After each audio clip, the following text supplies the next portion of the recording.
everybody. Welcome to Frame Trap, a show where we talk about video games and whatever else floats our boat. I'm going to be your host throughout this. I'm Ben Moore, and joining me today in his Mysterious Monster t-shirt, it is Daniel Bloodworth at the end there, and Brandon Jones right next to him. I'm glad I didn't wear mine. That would have been uncomfortable, I think. It would have looked like we were on a game show. I think it would have been adorable. Like Supermarket Sweep or something. I think it would have. It shows like your support. Your support of this new show that we're doing that's fun, that's exciting. Special shout out and thank you to Brandon. Sometimes, we're like, oh, okay, let's get these people on Frame Trap, and then it doesn't work out, and like scheduling stuff shifts all the time. Yeah. Not anybody's fault. It's just a thing that happens. And I asked Brandon, and he jumped right in. And I'm hosting reaction shots this week too. Brandon, on everything. Brandon is pulling a lot of weight here. It's great. So I was thinking about something, and it happens sometimes, I think, because especially. We interact with our audience a lot, and sometimes they're surprised, I think, when we reveal something about ourselves that we've never said before. Like, oh, I never would have pictured that you would have done that. And I kind of wanted to open up this segment talking to you guys, and has there been a time or a time that jumps out to you where, like, a fan or somebody else, a friend, maybe a family member, was like, oh, I didn't expect that about you, be it positive or negative? Wow. Yeah, that is very specific. There definitely have to be those. Yeah, because that does happen all the time. I'm trying to think. I can buy you some time. I did a lot of musical theater. Well, it's fun thing about Cup of Jones is that those things come up, and then the following week someone's like, Monty Python, you say, it's like, oh, I didn't know. I think the one with you and me was like Metallica. Was like the fact that like I would just be dropping names like Dream Theater, and Brad's like, whoa. Yeah. Like Anthrax, and it's like, no, I listened to a lot of that stuff. Brandon, I think I just had a moment where I remembered that I was surprised that you liked Metallica, and then forgot again, and so now I'm kind of getting surprised again. Well, it's the joy, because we don't talk about Metallica that often, we don't. But I think I sang Fuel at the last Q&A or something, and you were like, yes, John. Yeah. Blood, you got anything?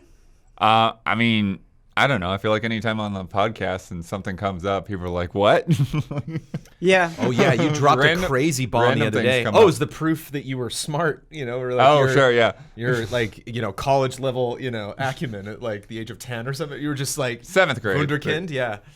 Yeah. And then the rhino story, yeah. He's the king of that, man. Blood that surprises us. Yeah, he does. I think it surprises us so much because, like, you'll go on Slack and you'll be like, yeah, Bloodworth's here at 3 a.m. And so you just, like, think that he's, like, all consumed by this. And so when he's like, oh, I watched all of Gotham, you're just like, how did that happen? When did you find the time to watch that show? I always forget that Bossman really likes, like, basketball and football. Usually forget things. He doesn't get many opportunities to bring that stuff up. Yeah. I always think it's the same thing with Metallica. Like, that's right. Right. I think he's just... I don't want to speak for Kyle, but sometimes the sense that I get is that he's just constantly disappointed in us, because he'll definitely drop a sports reference here and there, and just like no one is really picking that up, unfortunately. But yeah, that's okay. I gotta realize. I just love this moment because you rarely get this attitude from Huber. But like, he was talking about Battle Royale, and he was like, "I wish more allies played Battle Royale." He's like, "Nobody plays Fortnite but me," and I was like, "Excuse me, sir. Like, I've played a ton of Fortnite." And like, angry Huber, he was like, "Yeah, just a single player." And I was like, "Whoa, dude." That's not necessary. Very rare to get that aggression from Huber, but he definitely felt like the only Battle Royale guy. He was a lot like you have Brad jumping into Battlefield for a little bit, but he's not gonna spend a lot of time with it. So we count on Huber for those Battle Royale takes. Yeah, I think part of it, if I had to imagine, is just like he's played so much of it and is so knowledgeable, and that game is updating all the time. Yeah. Where like, well, man, like we're just gonna be holding you back at a certain point, right? Like you're trying to get stuff done, and we're just in here bumbling around.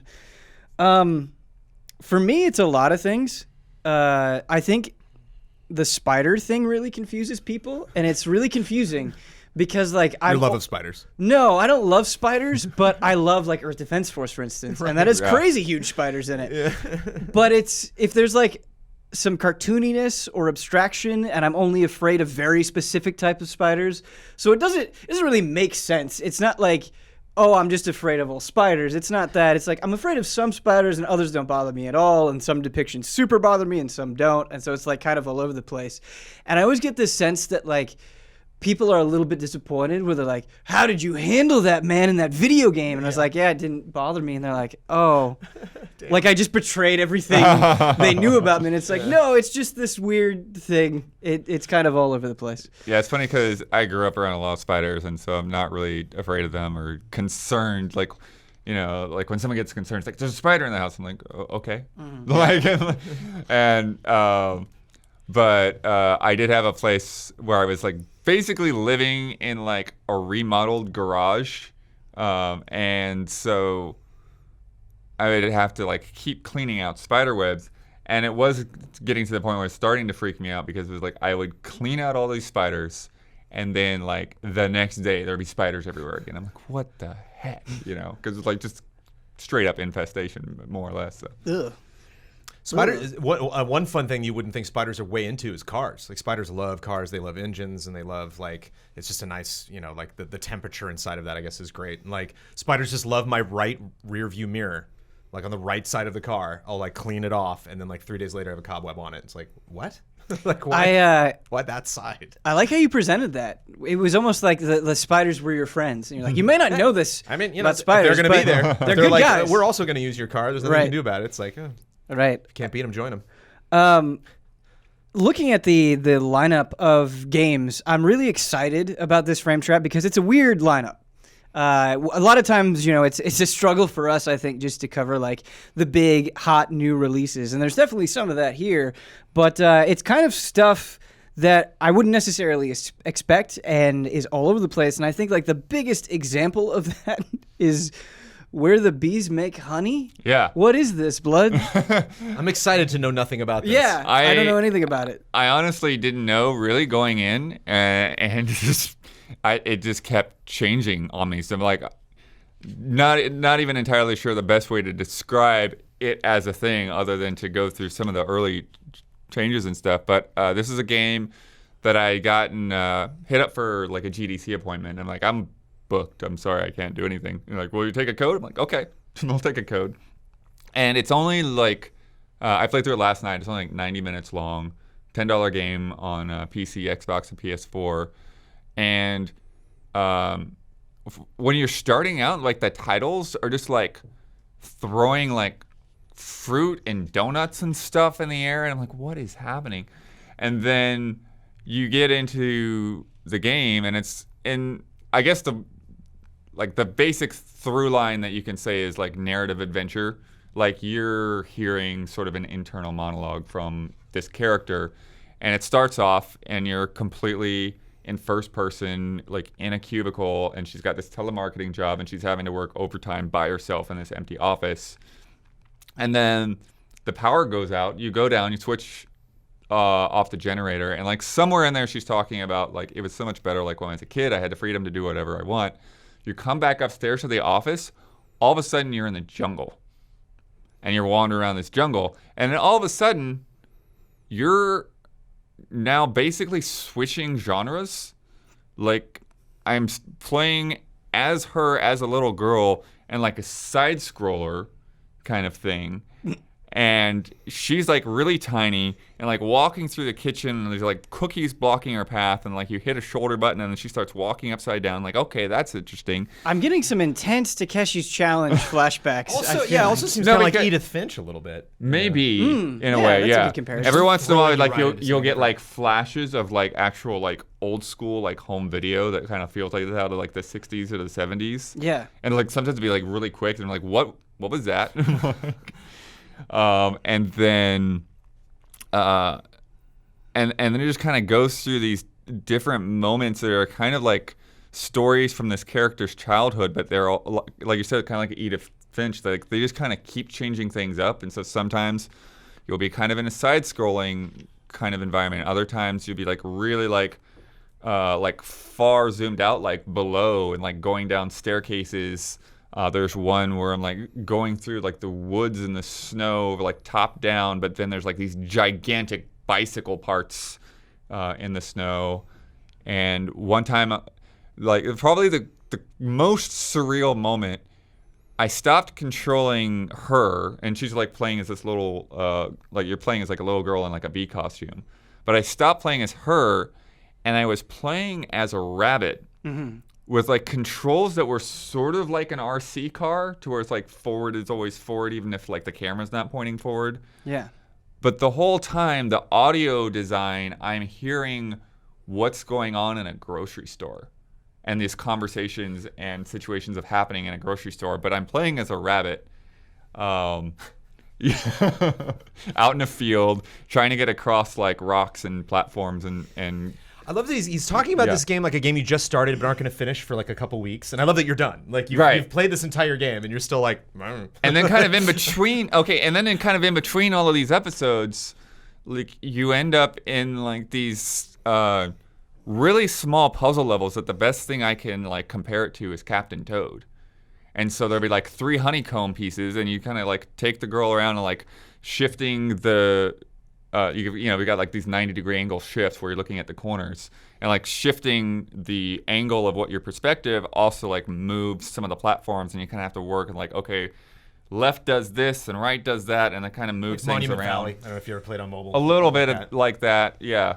I can't tell if this is you actually bringing this game and talking about it, or if you've snapped and this is like just some elaborate troll. How impressive would that be, that though? Would be. That's why. If one of us pulled that off, actually, at the end of a 10-minute discussion was like, I literally just because nobody's heard of this right game. now. Right. Like we get to the end of this long podcast and Blo's like, gotcha.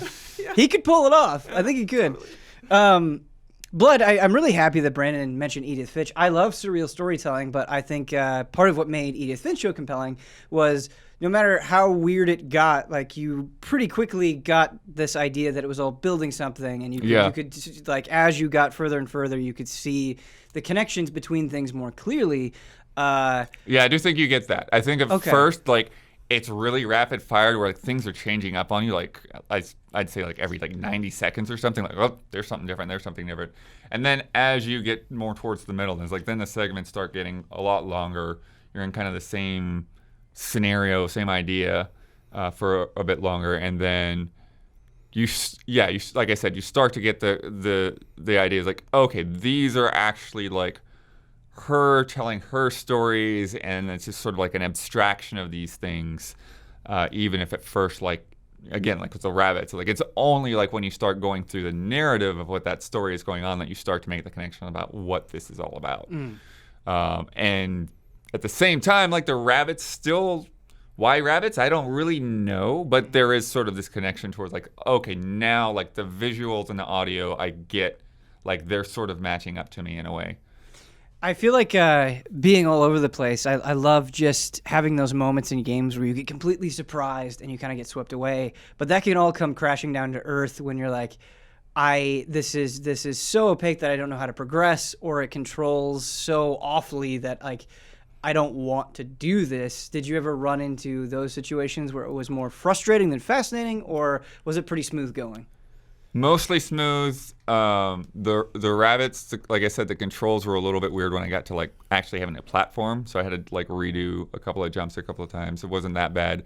There's another part later. I don't want to like spoil every scenario in the game. There's another part later where the controls were not ideal, and so like I kind of had to like sort of keep resetting my character and pay a lot more attention to my momentum and things like that. But other than those two parts, like controls weren't an issue. Even like the puzzle solving parts, they weren't too taxing. It was like generally just like a couple of turns, like, okay, I got this, and I'm through. I love that you're bringing this here.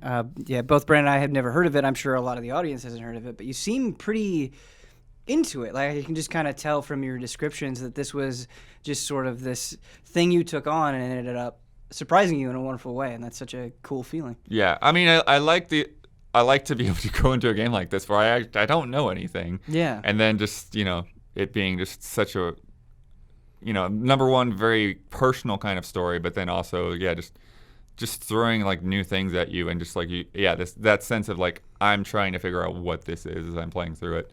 And my original intention, without knowing how long it was I was going to like, I'll play an hour of this and I'll play an hour of something else, and I'll bring both of these to Frame Trap tomorrow. But I was like, I think this might not be too long. I started getting the clues. Yeah. Like, so I'm just gonna finish this game. And I might actually play through it again because it looks like there's another ending that I can get. So. And what did you play this on again? I played this on Xbox, but Okay. it's also on PS4 and PC. Cool. Brandon, I feel like this comes up during Game of the Year, and I always get a little bit bummed out because there's always moments in Game of the Year where somebody will bring up something cool, and I'm like, I wish we would have highlighted that better at Easy Allies. Just some neat, bizarre, maybe little thing or big thing that just didn't get a lot of attention on Frame Trap or didn't get a review or whatever it is. When was the last time you had kind of an experience like Blood where something that you didn't expect came out of nowhere and kind of captured you? Oh, for Goaties in consideration at the end of the year. It doesn't have to be Goaties. Just any time in the relatively recent Yeah, I mean, future. Odyssey Past. doesn't seem like it could be that, but like Odyssey was fascinating for me because I played it with the intent to pull out, to be We're like talking Assassin's Creed Odyssey, Assassin's not Creed Mario Odyssey. No, Odyssey. yeah, Okay. this last year, and I just I played too much. I was like, oh damn it, now I got to finish that. So that was kind of fun. That I enjoyed that way more than I had expected to. And it was interesting when you look ahead at the Christmas break and the first couple weeks of January and like how am I going to plot out the time to spend with what? I was like, I did not see myself spending almost all of that time just with this one game. So yeah, that can happen with AAA stuff too. I sadly am not, I tend to swing at the heavy hitters. Like I am not, I've not been that experimental. My Steam library is not that deep. Yeah. Sadly, I play a lot of the bigger stuff, but should do that. Should play. Especially it's fun being at an event and getting like a code for something. I remember being at for some reason this game jumped to mind, the Church in the Darkness. Right. That's yes, where your child has been recruited by a cult, and it's a top-down stealth game where you can see like cones of vision, and you basically have to like sneak into this cult and get your kid out. And there's a lot of like, if you want to go in guns blazing, you can. It's real hard. If you want to stealth, you can. If you want to like scale the difficulty in all sorts of crazy directions, you can make this game near impossible. If you want to like try to get through without anybody seeing you, or and I remember just being like, whoa, it was like one of those games where like I went on to play another game at PSX, and I'm like, I'm still thinking about that weird game. Yeah. Like that is a choice. And I think that's kind of what I get from this impression, is that like they didn't, it doesn't sound like they were necessarily making this up as they went along. They were like, I have a very clear idea of For sure. where I want this game to go, what order I want to put these genres in, how to build up that way. So Cool. Yeah. Blood, is this something where, now that you've kind of pieced together what was going on and made those connections with the narrative, that you would want to replay it to maybe kind of analyze maybe beginning sections and see them in a different light, or is there any sense that maybe you missed something on that first playthrough that you could get with the understanding you have now? Yeah, I don't think I missed too much, but like I said, it's a short enough thing to where because I did get one ending, and it was clear from the trophies and stuff that like, okay, there definitely was another ending here that I could have gotten.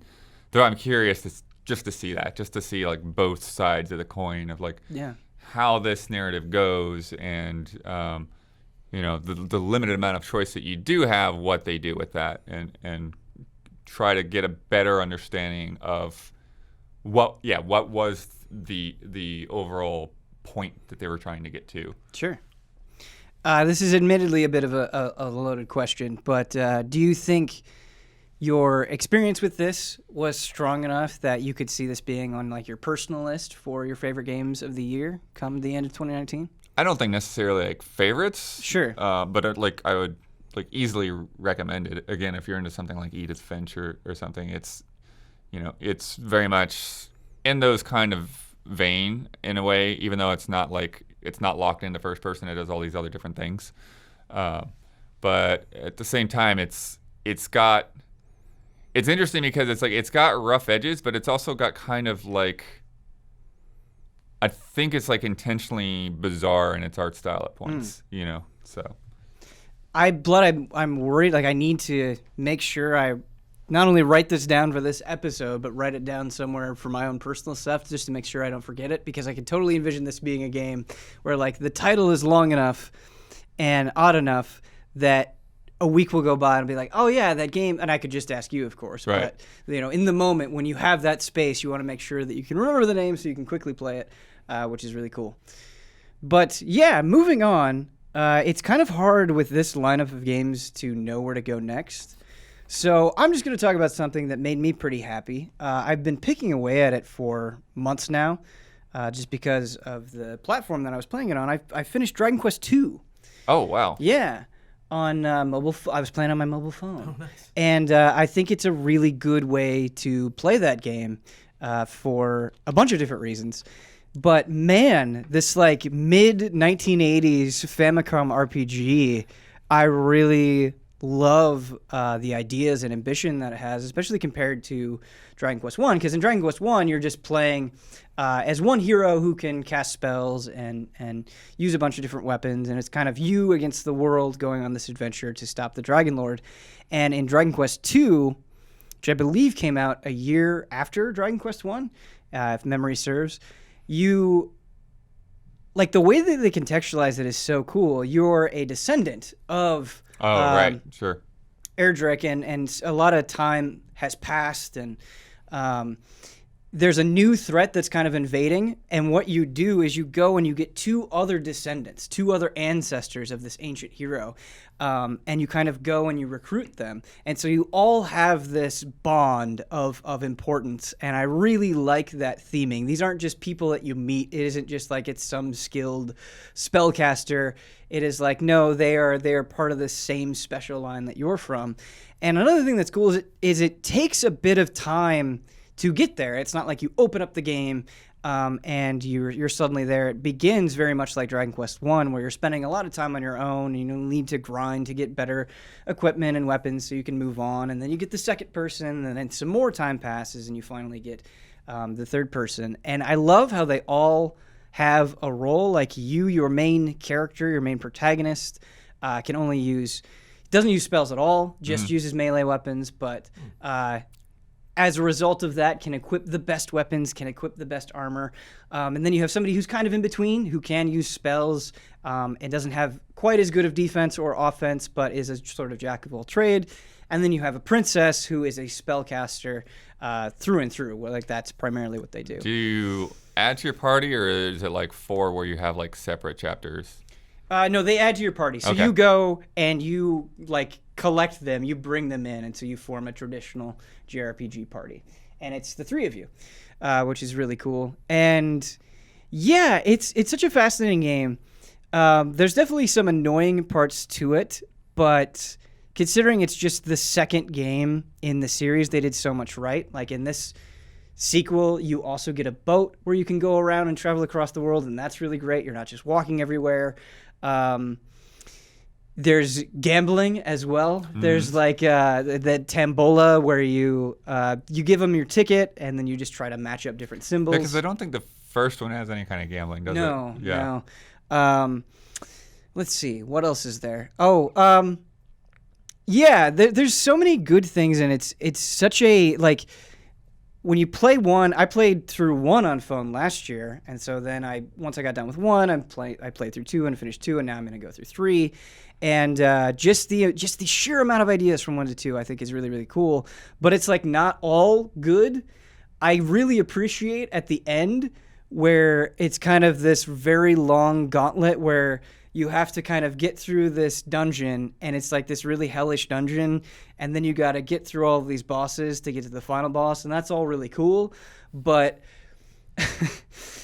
the dungeon is a little bit frustrating in a way that doesn't feel like a fun challenge. It just feels like trial and error in kind of the worst way. So you're going through this floor, and depending on where you walk, you might just like fall through a trap, and you can't see that trap. Right. It's not like there's a spell or an item that you have, to my knowledge, as far as I'm aware, that can reveal that stuff. It's kind of just like, oh, okay, I fell there. And then when you go back, you can see where you fell, but that's not to say that like you won't go and fall into another hole. Right. And then you get farther up in the dungeon, and if you go the wrong direction, you'll just loop back around. And so it's like, I see what you're doing. I appreciate it, but I feel like I'm just sort of guessing and checking rather than Sure. I feel like really there's having to test my definitely an skills. element of RPGs during those days that we don't have to deal with anymore. Right. Trap doors were just a thing. Like that's just like, Yeah. I don't know. There's just some cool fantasy thing about this idea. It's like, oh, there's a trap door there. Mine is blown the first time that happens. Like, where am I? Right. What just happened? Surprise. Yeah, because I remember, I think Legacy of the Ancients did have a spell that could reveal them, but kind of similar thing where like you would be going through these dungeons and like, oh, fell back down to the floor before, and like you would also take damage from falling or whatever. Yeah. How do you save your progress on the phone? Just out of curiosity. So there's two different ways you can do it. There are specific people that you can talk to in the world and make like a hard save, and you have 3 different files that you can do it. But you can also quick save at any time. So you just tap on the menu, you tap like miscellaneous, quick save, it does it, you're good to go. And that's actually what I wanted to bring up, because it's like this modern convention it made the game so much more enjoyable for me. So like running into that dungeon, it's like, okay, like I know this is coming, let me just quick save and, you know, make sure I can get through it. And so those modern conveniences allowed me to enjoy this game in a way that I super appreciate, and maybe wouldn't have enjoyed as much in another way. But the same thing with Final Fantasy IX. So I was playing Final Fantasy IX on Switch, and you can just hit a button and speed everything up. And that is a game where just getting into battle and getting through fights can take quite a bit of time. And so just being able to speed everything up helped quite a bit, for sure. So it's been interesting how many times Final Fantasy 1 has been ported to everything. And like they've very, very seldomly done any sort of quality of life improvement like to that game whatsoever. It's like, come on. Like just once, I want Final Fantasy 1 to come out and just like include a guide. Just literally include a document that just tells me what to do. You know, because it's like, it's hilarious. Right. It's like however many decades later, and it's still like, oh, I don't know. Right. Well, that was just search around. You're like, not in 2019. I'm not going to do it. That was kind of the funny thing. I didn't really end up using it because chat was my guide, but when Earthbound came to the Virtual Console, the Super Nintendo version of that game came with the guide. And cool. So Nintendo basically put it up in PDF form. That's awesome. So you could just go through that guide and look for anything that you needed to know. Yeah. I mean, I feel like with those old games, like there were definitely times in Dragon Quest II, like quite a lot of times, where I was like, they had this wonderful guide on Strategy Wiki, and it's like, okay, well, I'm lost, I don't know where to go, and I looked it up, and it's like, I think that's okay, especially of course it is. when you're just like... In Pokemon, you have to do that. Like, it's impossible, you know, to know all the ins and outs or what's stronger than what, like... It's nonsense. Yeah. I don't think that. I'm personally of the belief that's not like some sacrilegious thing, particularly when it comes to older games. But yeah, there was something I was going to say about Dragon Quest 2. Oh, Brandon, playing it on mobile phone, playing Dragon Quest 1 and Dragon Quest 2 in relatively close proximity to each other, it's been one of the best mobile gaming experiences that I've had. Nice. Because I think if I sat down and I played Dragon Quest 2 and Dragon Quest 1 to a lesser extent, it's much shorter, but to a lesser extent Dragon Quest 1, there's just times where you're like, okay, I need a lot of levels, and they're not going to come fast, and I need to upgrade my gear, and all of that gear is very expensive. And so, like, I'm just going to need to grind it out. And there would be times like we would be waiting for food at a restaurant or something, or like I'd be waiting in line somewhere else or whatever, and just like you would get in a few battles, like maybe 5-10 battles, and get a level or two, and it just was like, yes, this is perfect. Like, I don't know if I'd actually want to sit down in front of a TV and do this right now in this way, or maybe I would, but I just feel like this format in particular, I really, really loved it, and had a good time with it.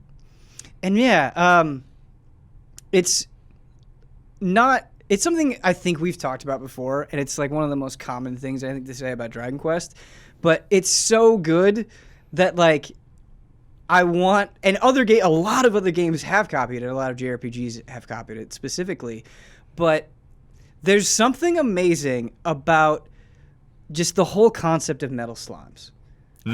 Yeah. Like it is one of the tentpole things of Dragon Quest. I think it's something that a lot of people know, but it makes me so giddy, and it's so good because the game, like everything around the game rewards it, where like you're not getting levels and equipment easily. It takes quite a bit of effort, and you don't run into metal slimes all that often. And when you do, most of the time that they flee, and when you finally get it, or when you finally manage to somehow get multiple metal slimes, it feels amazing. And you just see the but it doesn't happen so often that the experience gets devalued. And to have them nail it like as far back as they did, I really just think it's like kind of kudos to them and their design, and like it's no wonder that so many people love this as much as they do. I have a question. Yes, please. Builders 2. Yeah. Builders 1 was very much influenced, and kind of retold the story in a weird way of Dragon Quest 1. Yeah, it was like an alternate reality of Dragon Quest 1. Are they doing that with 2? Is the 2, Dragon Quest 2 and Builders 2, do they have a connection, or is it just more of like a continuation of Builders 1? I have not seen or heard anything regarding like them doing it with Dragon Quest 2. I think they're just kind of doing their own thing with Builders 2. I could be completely wrong about that. I don't know. The method that I've kind of taken with Builders 2 is been very hands off. Like I haven't imported it, I haven't done the demo. It's just like it'll come into my life eventually. Because I still need to finish Builders 1. I never finished Builders 1, and so like I need to do that before finishing Builders 2. Well, you don't finish Builders 1. Yeah. I mean, you've done everything in Builders 1, haven't you? Once it's done twice on the PS4 and the Switch. Yeah. So and I played much more of it on Switch the second time around because I just knew what was going to happen the whole time, so I was prepping for the ending, and then you beat the story, and then you unlock this. It's like now you have your own world, like Minecraft style. You can just build whatever you want forever. And I was like, oh god. Make a little RPG town, like, oh, jeez. It's weird because I super do want to finish Builders 1, and I think, like, getting a North American release date will be a kick in the pants, but it's also something where it feels so different from every other game, where I don't want to feel that pressure of, like, you got to beat it, because that's never how Builders made me feel. Where, For like, Builders 2, you mean? Do you not know the date? Did they announce a North American date? Middle of July. Oh yeah. Isn't Okay. Well, there it is. I thought it was middle of July. I don't know off the top of my head. That's last time I checked. Yeah. Okay. Well, there comes that anxiety. It was this summer. Yeah. Because every time I play Builders, it's just like fun being in that world, and I don't really get obsessed with the progress in the same way. Like I am there for relaxation. So it's just kind of like a take it as it comes sort of feeling with Dragon Quest Builders, but. I love in Builders, when they're like, not to steal this conversation away from Builders. Please. When they're like, oh, there's some sick guy out in the world, you got to go save him. And you're like, all in good time. I'm building a flower bed, all right? Leave me alone. Yeah. And the building and tweaking that stuff is very fun, and going out and finding new things. Builders does such a great job of including a ton of surprises. I just wish that combat either wasn't as rough as it is, or they didn't rely on it as much as they do. Because I think for how rough it is, you have to do it way too much. Even the gliding and the swimming, which you can do in 2 now, is rough. Is it? It's not like super elaborate animation. It's literally just like you just jump high there's a water filter. That's about it. You're not just like swimming. Have you played Builders 2? No, I've just watched a lot of videos. Okay, all I'm very excited about this game. You're like. But again, we're not here to talk about Builders 2. No. Please talk about Builders 2 as much as you want. Dragon Quest 2 has been a feel-good time. And, just having... Like, I want to go through 3 now, and I love the way 3 opens, where they have this quiz about yourself. Kind of an RPG / fantasy cliche at this point, having, like, a search your soul moment at the beginning. But I'm a sucker for that kind of thing. I love it. And a lot of people hold 3 in super high regard, so I'm excited to get through it and see what it has in store. Yeah, it's like I never find the time to do it, but I definitely, I would love to get through all the Dragon Quest games and all the Phantasy Star games. Yeah. Just, And, the original Phantasy Star just came out on Switch recently. Yeah, the Sega Ages version, which has gotten nothing but praise.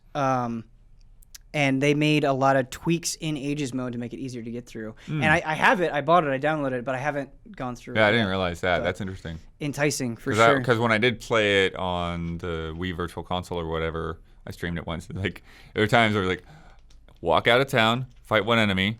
Okay, go back to town. Go back out, fight 1 more enemy. Okay, go back to town. Okay, now I can fight 2 enemies. So, I could definitely see some quality of life improvements to how that game works. For sure. But speaking of feel-good times, Blood, you finished and reviewed Yoshi's Crafted World. Yeah. Yeah. What did you think about this? I think it's funny because my memory of Yoshi's Woolly World is kind of fuzzy, not to make a pun, but Was that intentional? It was not. But I realized as I was saying, that sounds like a pun. But But it was funny because I didn't have that high of an expectation going into Yoshi. And I think the demo kind of lent to that too. I think you might have talked about that before, where like the demo was sort of nothing. Mm-hmm. And I'm of the belief that the demo did not give a good impression of what that game was. Yeah. And I really enjoyed it like all the way through.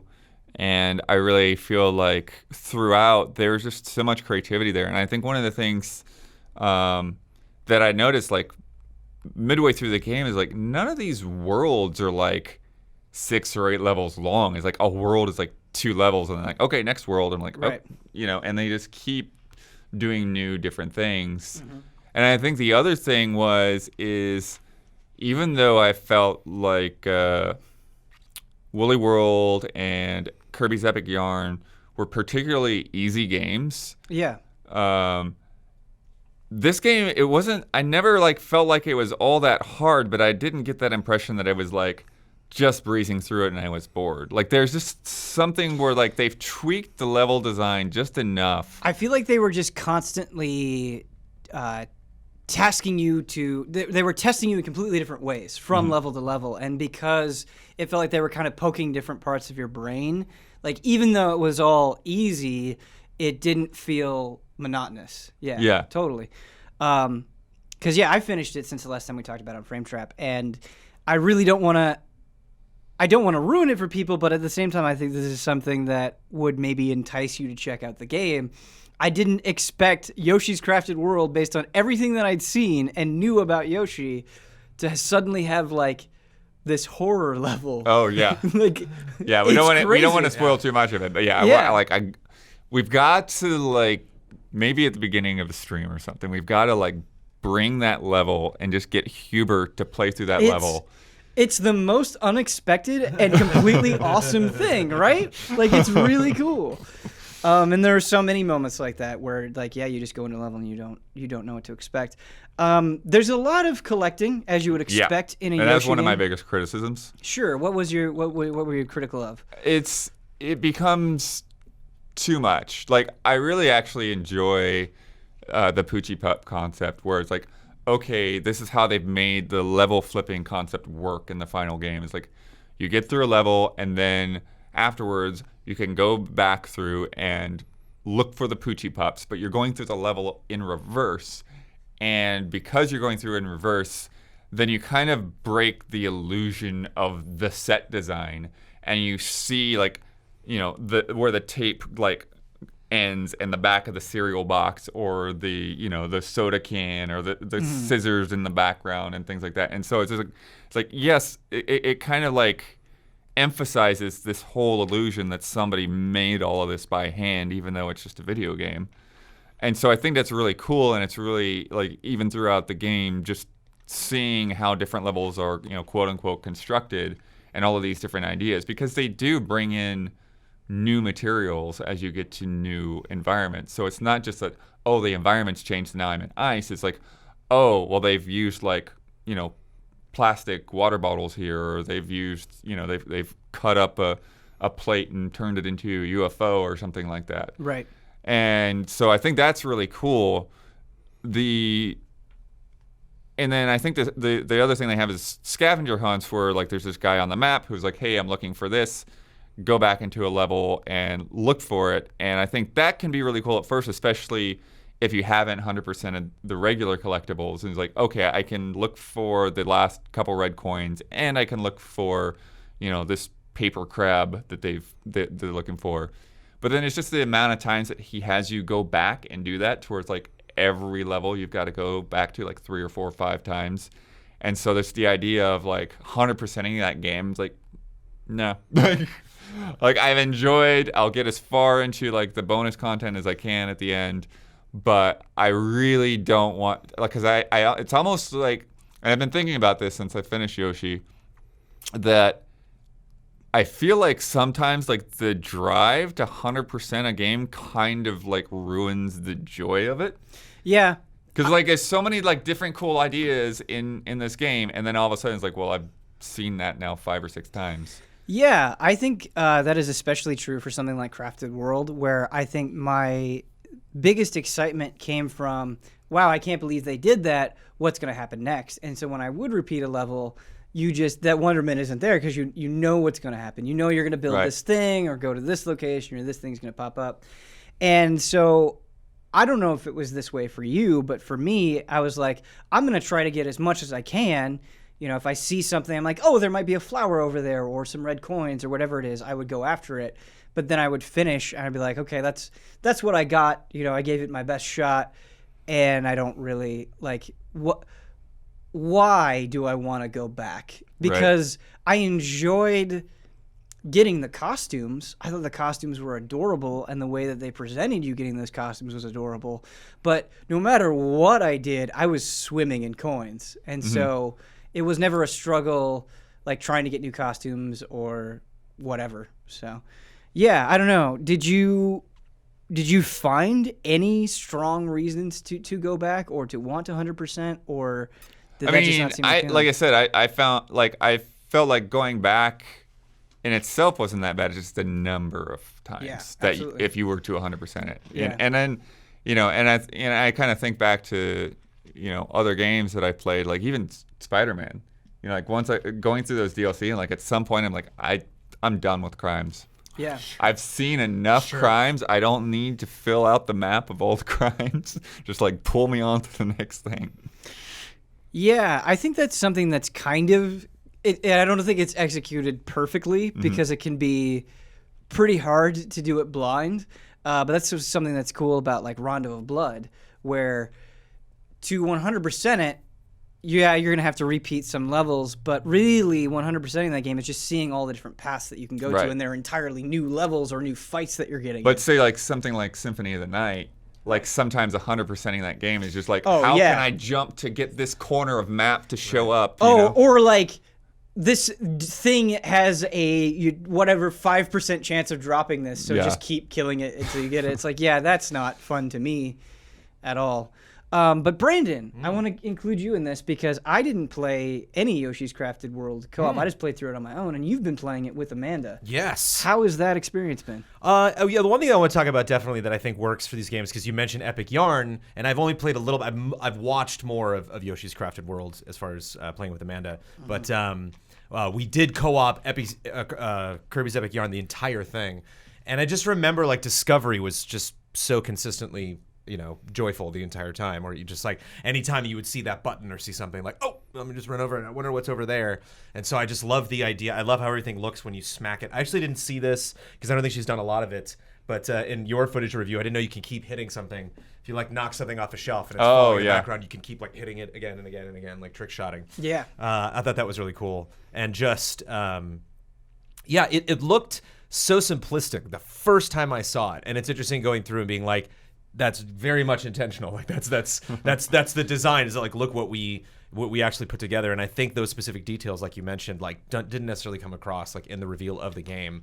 And you even said like the demo, it's like not really indicative of like all the stuff that you're going to be doing. Yeah, it's not. And so it was a really easy game to edit because even just visually, like wow, just flying through a clip, I could tell exactly what was happening. I knew exactly where we were, exactly what room we were. When you would mention something in the script, and I was like, oh, I know how to find that shot, and I can just find it in 2 seconds because every part of that game is so visually distinct, and there's nothing else that looks like it. Whereas, like, you cut something like The Division, and it's just kind of like a lot of running, a lot of shooting, a lot of cover, a lot of grenades. So I think that ultimately is the thing that warmed me to that game, is that like every time, even when I'm not like next to Amanda when she's playing it, and she'll play it over like 3 hours, and I'll be working in the garage and come in like 3 or 4 times. Every single time I come in, she's doing something totally different. Like even the levels where you're just like in a big mech or you're like on an airplane. I thought you were playing together with her co-op. We did a little bit. We haven't played a lot of that though. Gotcha. This was also the bulk of her gameplay was during the virus era recently of Easy Allies. Yeah, that chapter. I'm sitting on the couch with a fever, and she's just like doing around, and I'm like, okay, turn the volume down just a little bit. But it was just such an interesting game visually to it just seems very rarely you're stuck doing one thing. And I think that kind of speaks, again, a somewhat similar game, but a game that I did play, almost all of it was Mario Odyssey, the other Odyssey. And I think they kind of did the same thing where it was less like you're going to have to invest a lot in each of these individual worlds. It's like, yeah, maybe you'll come back, but I really want to move you on to the next thing as fast as I can. Yeah. So that you're constantly, it's like, wow, in the last 2 hours, like I've just seen so much different stuff. And I can go back and find the little things within those levels, but it's just a great pace to it and just like the type of experience it keeps you wanting to see. Like, I wonder what, if that was this level, I wonder what that next thing is, or based on the title of it, or, oh, there's only one more level and then I'm done with the zone. And then now I'm, hooked on the next zone. It's like a hard game to stop playing. I guess asking specifically about Crafted Worlds is because there are so many things to collect, but just maybe co-op games in general, because I know you and Amanda enjoy playing co-op. Do you ever butt heads with that stuff where you're like, I want to go in this direction, and she's like, no, I want to go in this direction. Let's go over here. Oh, dude, that was something very early on in the relationship. I was like, I'm gonna have to get used to this because I play the games very quickly. And I think part of the mentality is that like I want to play as much as I can within a year, or like I either got to decide in the case of like Division again, where it's like I'm either gonna do this or I'm not. I can't just like half-ass it and then expect to be able to be ready for the raid, or like either I'm gonna be a part of that conversation, or I'm either gonna play Final Fantasy 14 or I'm not. Right. Either to get ready for Heaven's Word and the stuff after, or Hearthstone or whatnot. So that's been interesting in this sense, just, how much I've been able to absorb just kind of being around her and trying the different co-op modes and like all the different ways that you can play. She like turned on easy mode and was like, oh, done. I'm going to fly around with wings. Why would I do that? Why would I not? Right. The kind of the drop in, drop out nature of it. And just, again, how it's like even just sitting watching her play that and pointing stuff out. But I'm a very fast gamer. I like run through stuff as fast as possible. And she has to, especially in games like this where it's like, oop, what's that? Oh, flip this around. Like, She's got to stop and do something. If there's some item, some coin where I'm just like, you don't need that one coin. Just keep going. She's like, I have to get that coin. And I love that. And she's been tried and true with that ever since I've known her. Like, that's the way she plays.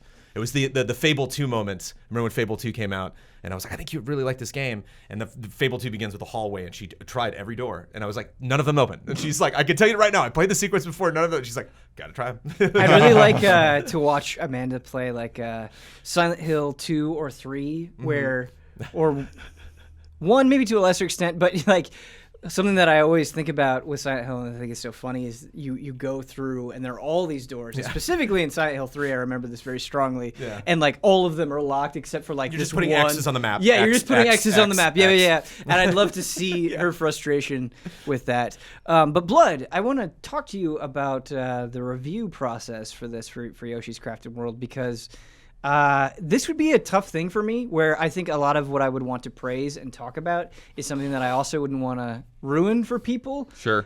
So what was that process like for you? Like, what did you decide where it was like, okay, I want to show this to kind of get them on the hook, but I don't want to spoil it for them?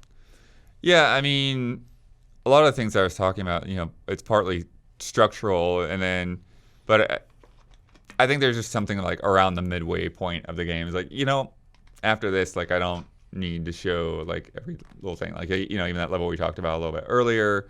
Like I want to have a couple of boss fights, but I don't need to show these other bosses, even though I thought that was really cool.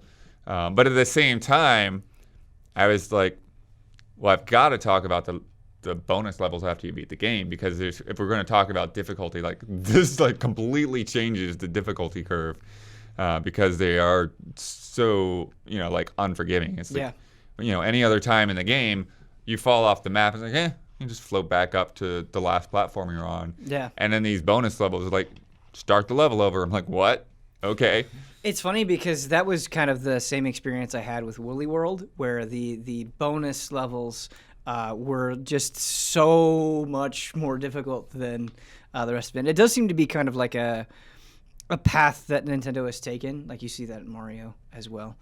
But yeah, I need to check out the bonus levels in Crafted World. I still haven't done that. Yeah, and then I think probably the first one is like maybe one of the worst, because it's so brutal, because they're like kind of like a log roll kind of thing, to where like you stand on the platform and it starts moving on you. Yeah.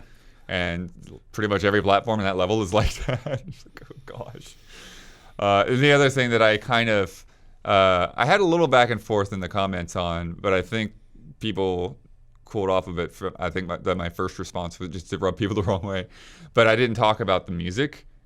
And you mentioned it like as soon as you Oh, started that was editing. so funny. That was a really interesting editing challenge because it's always a trick. Like I have like certain usual suspects that I'll go to for like I like to start a review with a lot of energy, and then when we talk about story or visuals, it's nice to kind of take the tone down a little bit. And so you don't want to keep playing the same track over and over and over.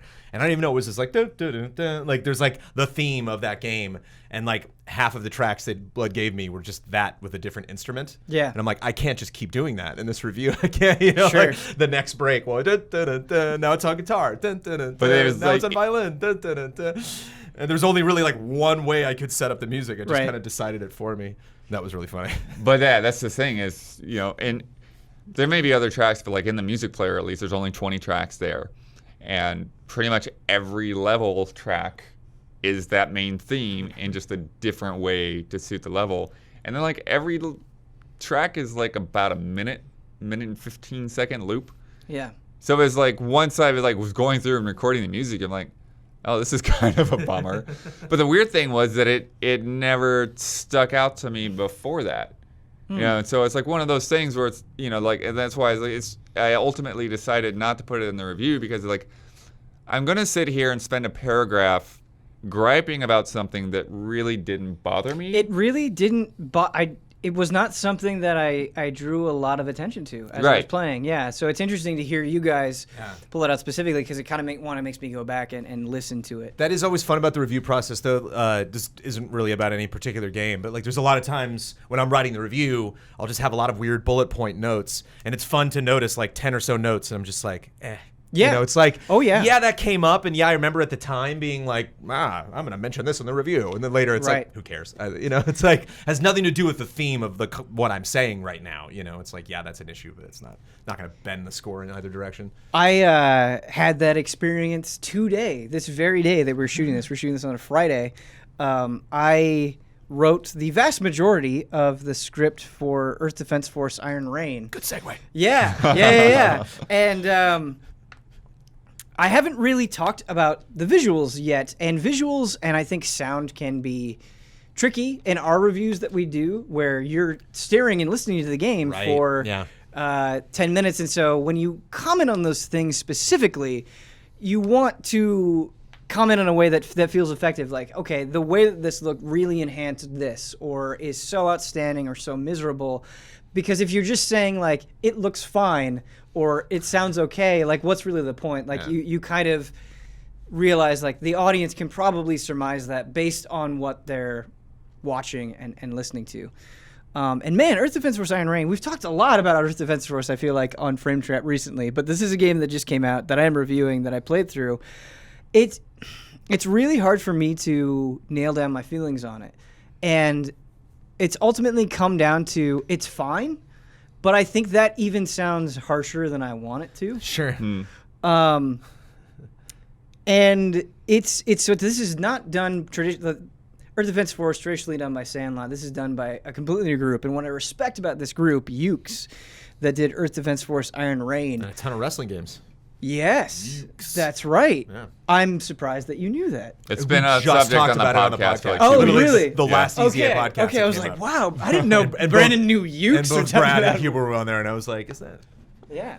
Did you say Ukes? I haven't played any of those wrestling games, but what I like about it is they have a lot of ideas. They're not just doing what somebody else did. They're clearly respectful of Earth Defense Force.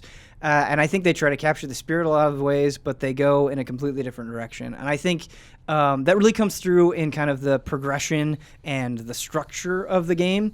So in traditional Earth Defense Force games, say Earth Defense Force 5, for example, the way that you would heal is you would kill an enemy and maybe they'll drop some health and you got to run over the health and pick it up. Or if you want new weapons, you kill an enemy and there will be a weapon box on the ground. You pick it up and you don't know exactly what you're going to get at the end of the mission. You want to increase your health, same thing. You pick up an armor box.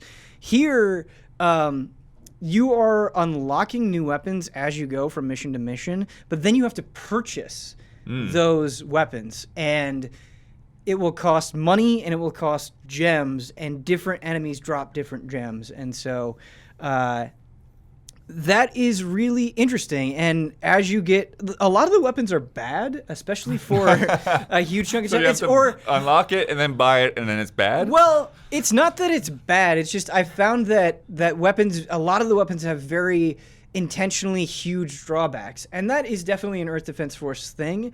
But I felt it more emphasized here than normal, where like I spent a lot of missions using the sniper rifle that was super, super, super powerful, but only had one shot. And even like more standby weapons, like a lot of the assault rifles, like there was no weapon that I felt like you could just completely depend on.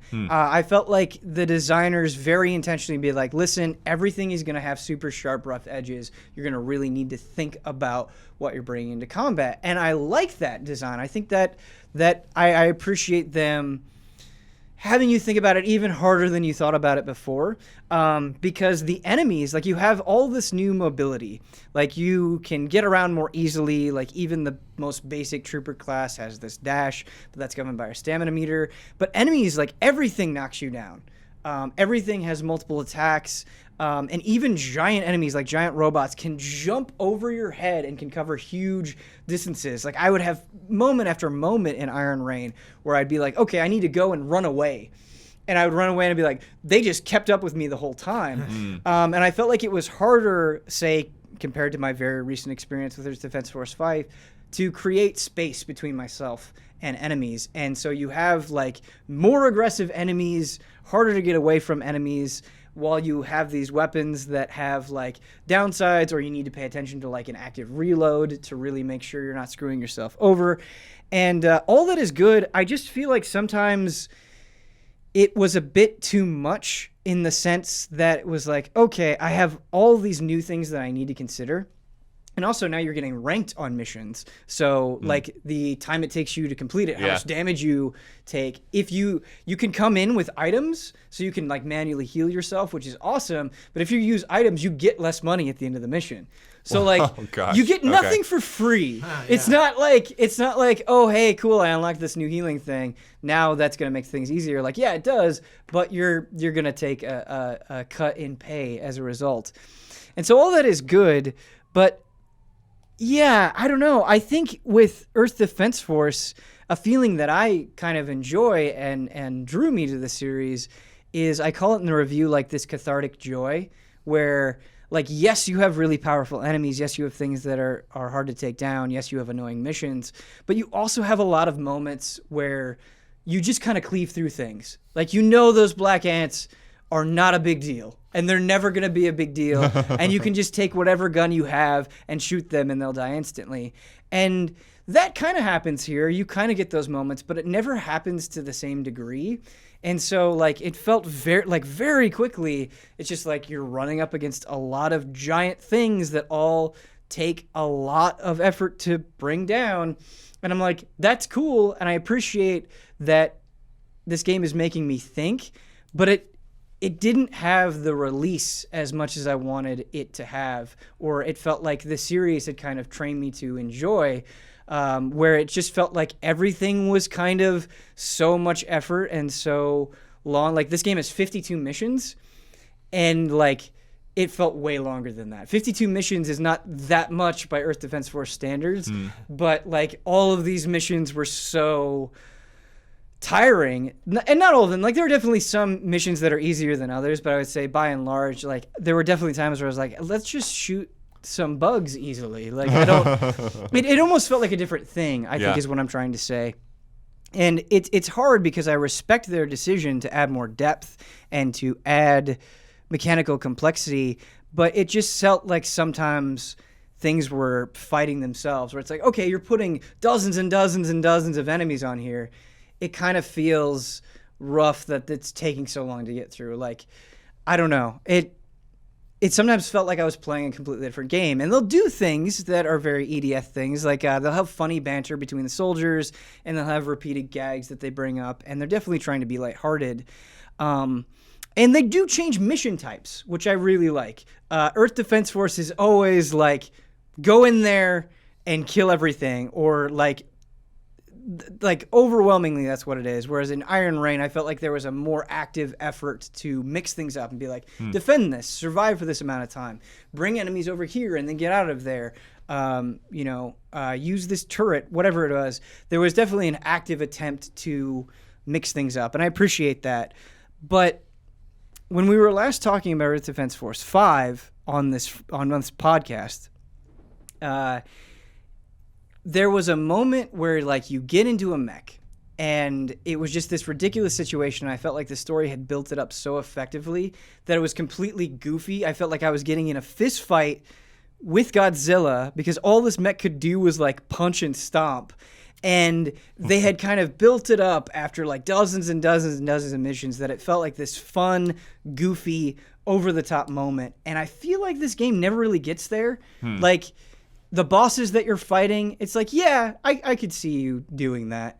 And there's just not that, like, gleeful goofiness, I think, in the same way. Like, I mentioned in the review, like in Earth Defense Force 5, like very early on, you kill a giant frogman or like you shoot off his arm and it's like a fountain of purple blood. And here, things just kind of die. They don't like ragdoll as crazy. Yep. And it's like a weird thing to kind of nitpick and pine for, but you get attached to that. Well, you also kind of expect... You see kind of what a game is going for, and sometimes you either, like, especially with the theme or an unusual game. EDF is strange and kind of like the tone it's trying to achieve. Like, it's a game I don't think you're really supposed to take seriously, but then you are also going to get very invested in for various reasons. And like you find yourself loving the characters, but obviously I don't care about them like in a weird way. So it is kind of like a juggling act. What you're talking about reminds me a little bit of my feelings about Crackdown 3, where I was like, go for it. You know, like clearly you want to be nuts. And like you have these characters that are nuts and you have this world that is insane and the dialogue is crazy. And I fought it and he's just kind of standing there shooting me. Like there's just not a lot going on right now. And so I'm like surprised that by the time I get to this supposed huge payoff where like I go and like I've taken down all of your bases, I've wiped out your whole area, you are the last threat that I have in this zone before I take it out. Here we go, let's do the fight. And it's like, he's in a suit and, you know, just try to find cover. And you're just like, all right, I would have thought something with like, you know, like kind of like thinking back to like Twisted Metal with Sweet Tooth and just surprise me with how weird you're willing to get here. Because you clearly want to push this you know, whole theme in that direction. So it's interesting to hear about the changes that they're making to this latest EDF because it seems like a series I didn't think needed to do that or wanted to. So it's weird to see. Well, it's interesting because I went to a preview event and I kind of heard them talk about what they wanted to accomplish with this game, and they're like, we want to, you know, have it appeal to different audiences or to a wider audiences. And to me, I think this is harder to get into. I feel like because there's more that you have to pay attention to and because it's more demanding, it's a little bit more restrictive than I think a typical EDF game is. And it's funny because I was playing Earth Defense, and I know I just keep mentioning Earth Defense Force 5, but I just played through that and then this, and so both things are very fresh in my brain.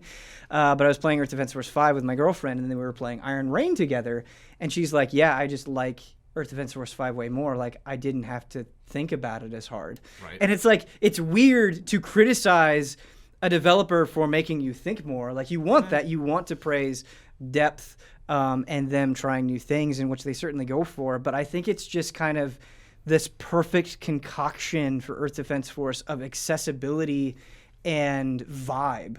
And I think that's what you were talking about with Crackdown, where you kind of want to make...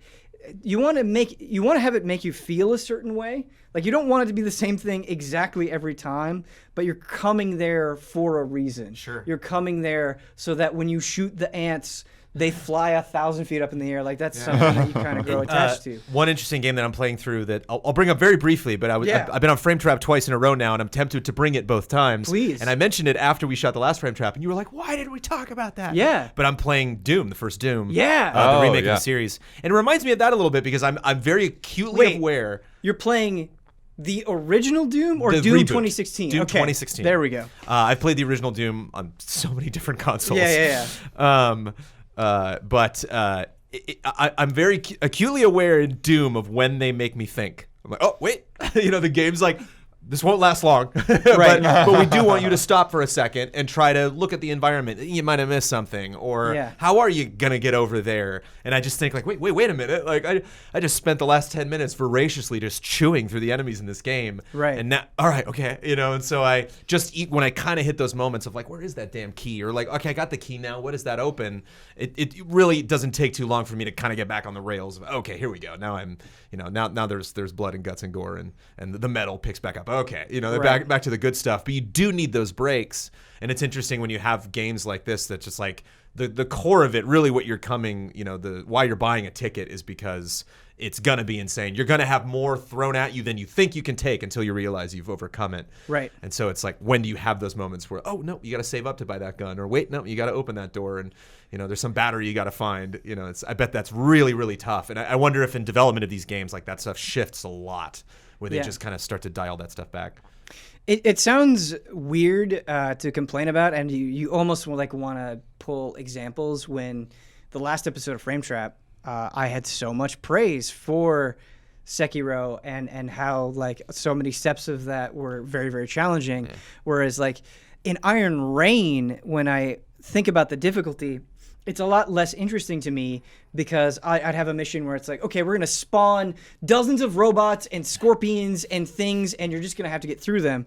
And you go and you're like, okay, whew, that was kind of exhausting, but I did it. And then you go into the very next mission, and it's like, okay, we're going to summon dozens of giant robots and scorpions and machines, and you're like, that's cool, and that is challenging. I'm going to have to focus. I'm going to have to pay attention, but I just did that. Yeah. And that's not to say that there isn't any repetition in Sekiro, but for me, every new area was a substantially different challenge. Right.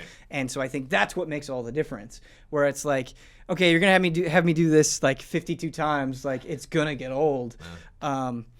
And yeah, it's something that other Earth Defense Force games, obviously they're extremely repetitive games by nature, but I felt like there were other things that kind of eased you off of that repetitiveness, and I just didn't happen here in the same way. I've been thinking about repetition a lot. Yeah. I seem to be there's like a lot of games I've really been focusing on this year that almost the way they're built, even like Resident Evil 2, because I think you're intended to play Resident Evil 2 at least 4 times, right?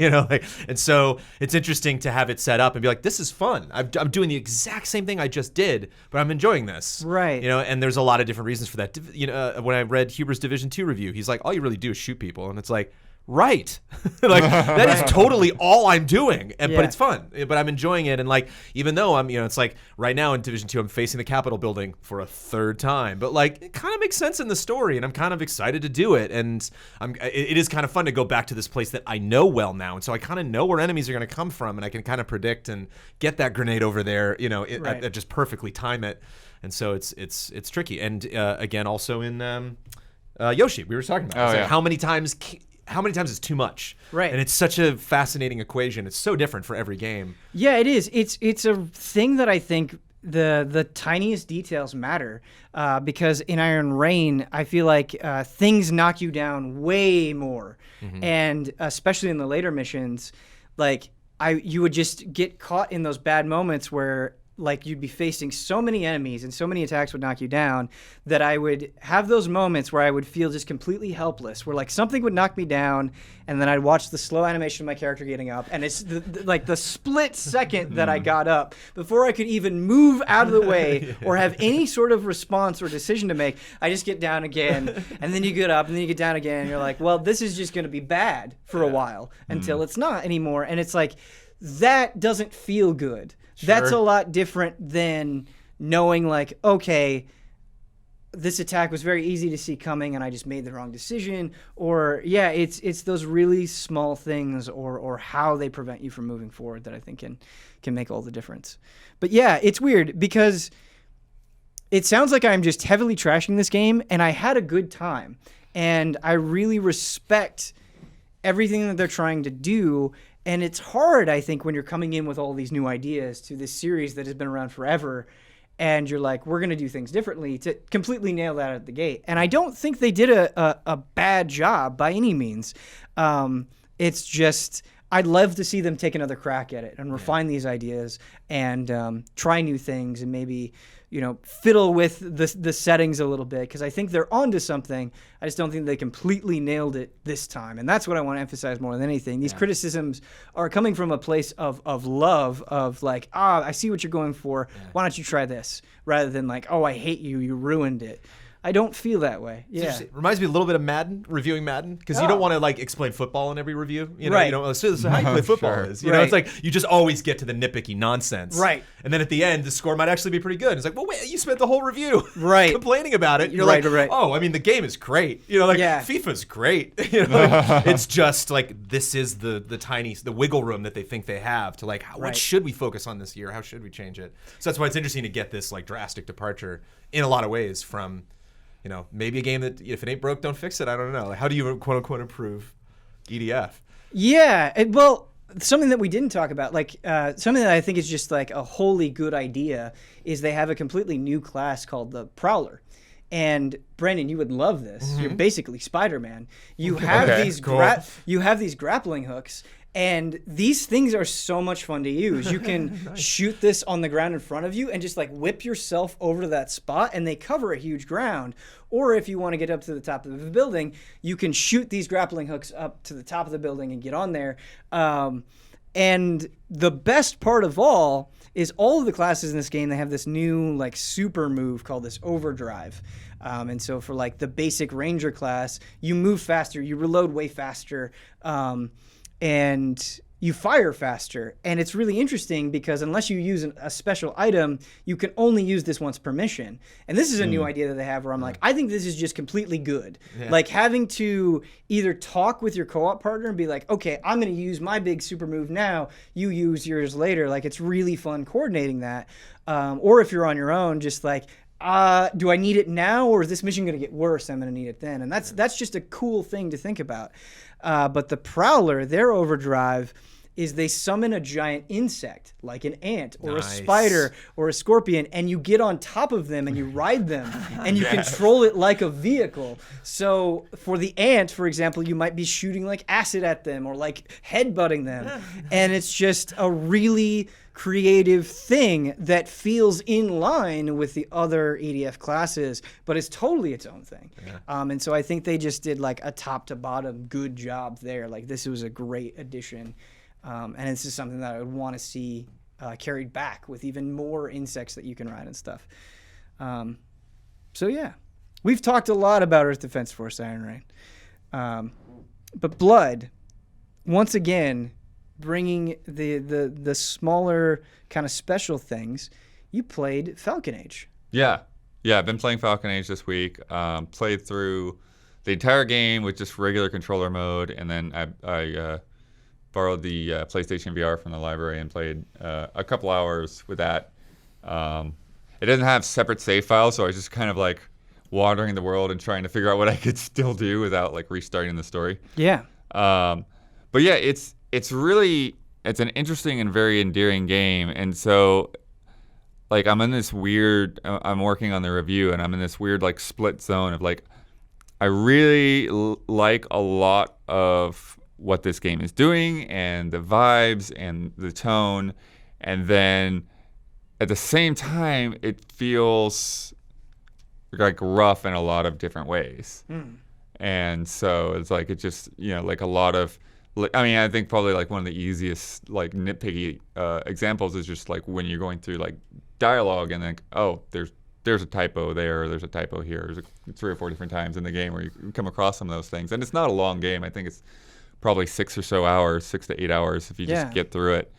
And so it's really interesting trying to still wrap my head around that and like how do I balance out these two things to where like the technical parts of it aren't that great, and some of like the like even some of the gameplay moments like aren't that great, but there's still like this sense of you're working together with this bird as your companion. That's kind of the setup for the game, is that you're on this planet that's been colonized by basically the whoever's done it. Like you don't really even get to see. Like you just are interacting with these robots, and so the robots are what you're always fighting against, and you're just in this prison cell, and you're kind of like in this like kind of re-education program, and so like every day you get up and you have to talk to this robot and choose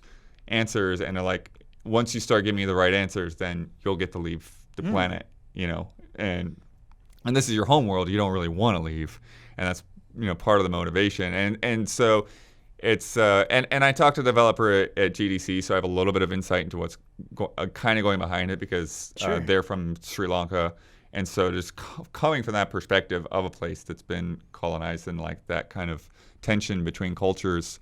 And so like one of the points were like very early on, where like you start to like get that like, whoa, dude, kind of is this robot starts sort of trying to relate to you, and it's like, hey, we've spent a lot of time together, so we're friends, right? I'm like, no, you have me in prison. Like, what are you talking about, dude?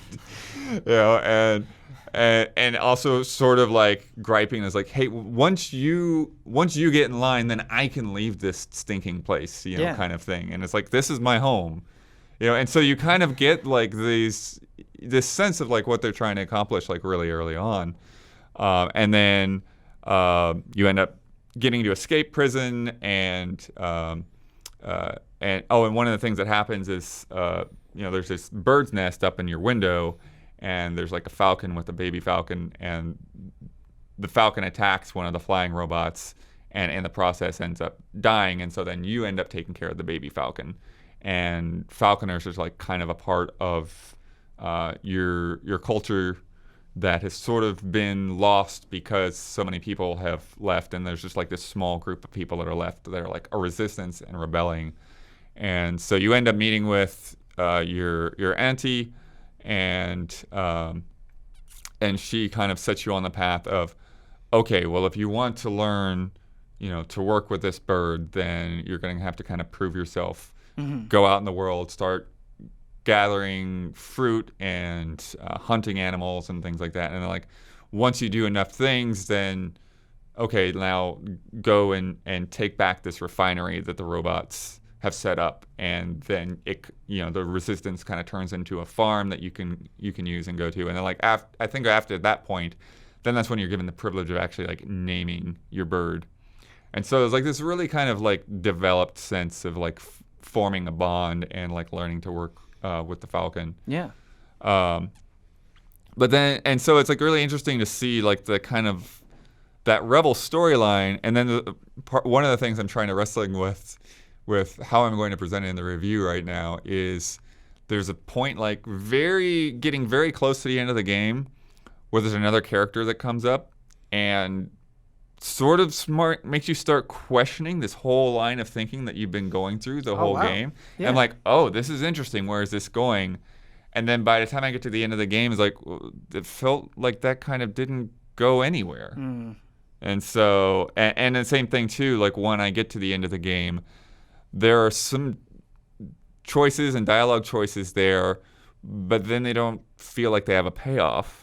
And I'm like, okay. I mean, Dino Frontier, the same team, was really, really great, and there's like no story to that at right, all. right. You know, so it's interesting to see them, like when you talk about like other characters that you're meeting and this like whole reason why, you know, I love the whole idea of the Falconers being like a known entity, like a known thing that other, you know, she's following in line of people just by nature of being lucky that, you know, she had access to this bird. That's cool. I like that setup. Yeah.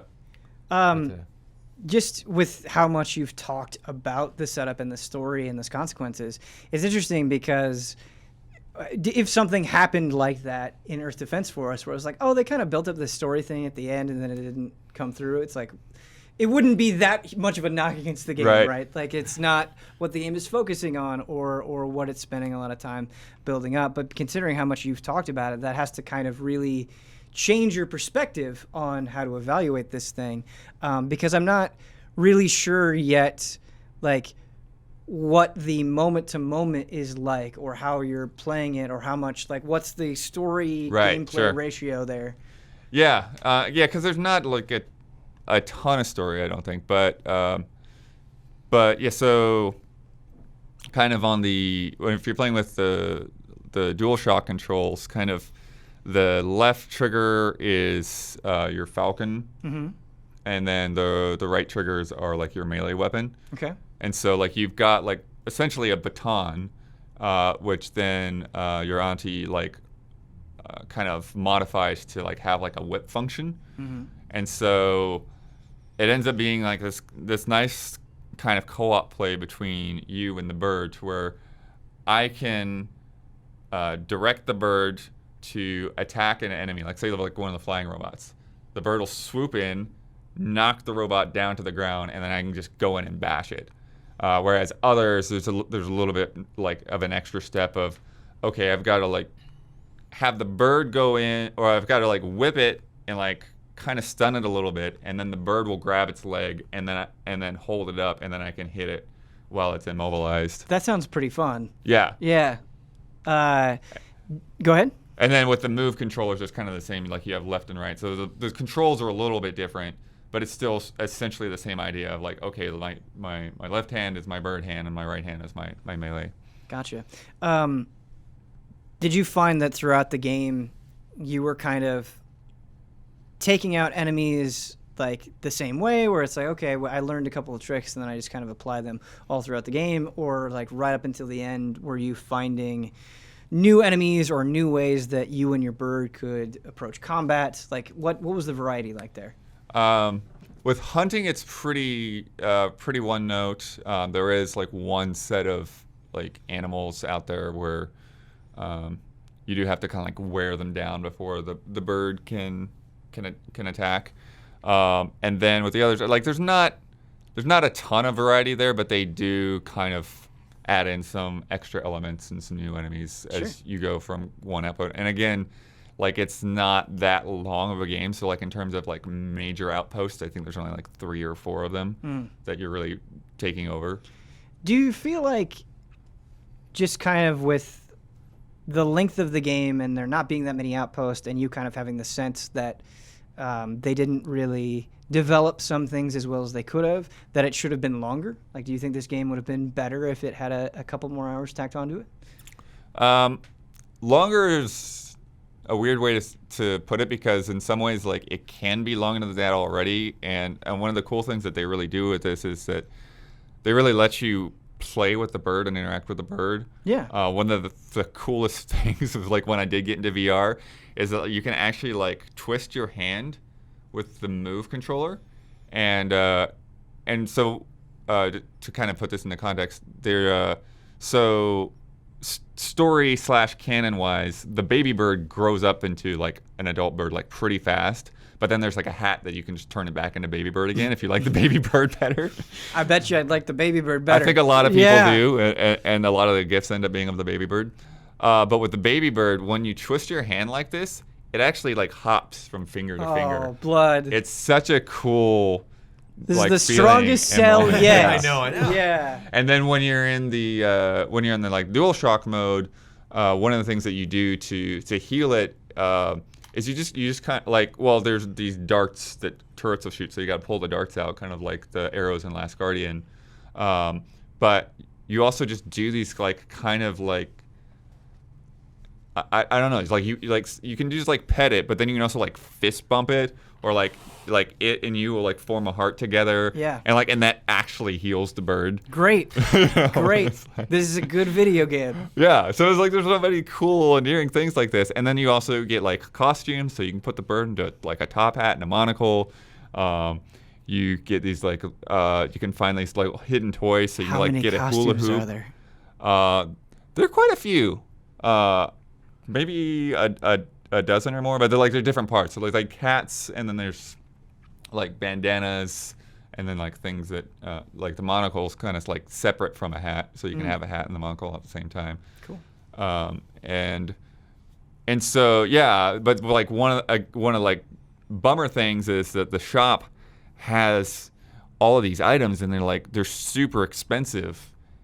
And it's like, well, how am I supposed to get all this money?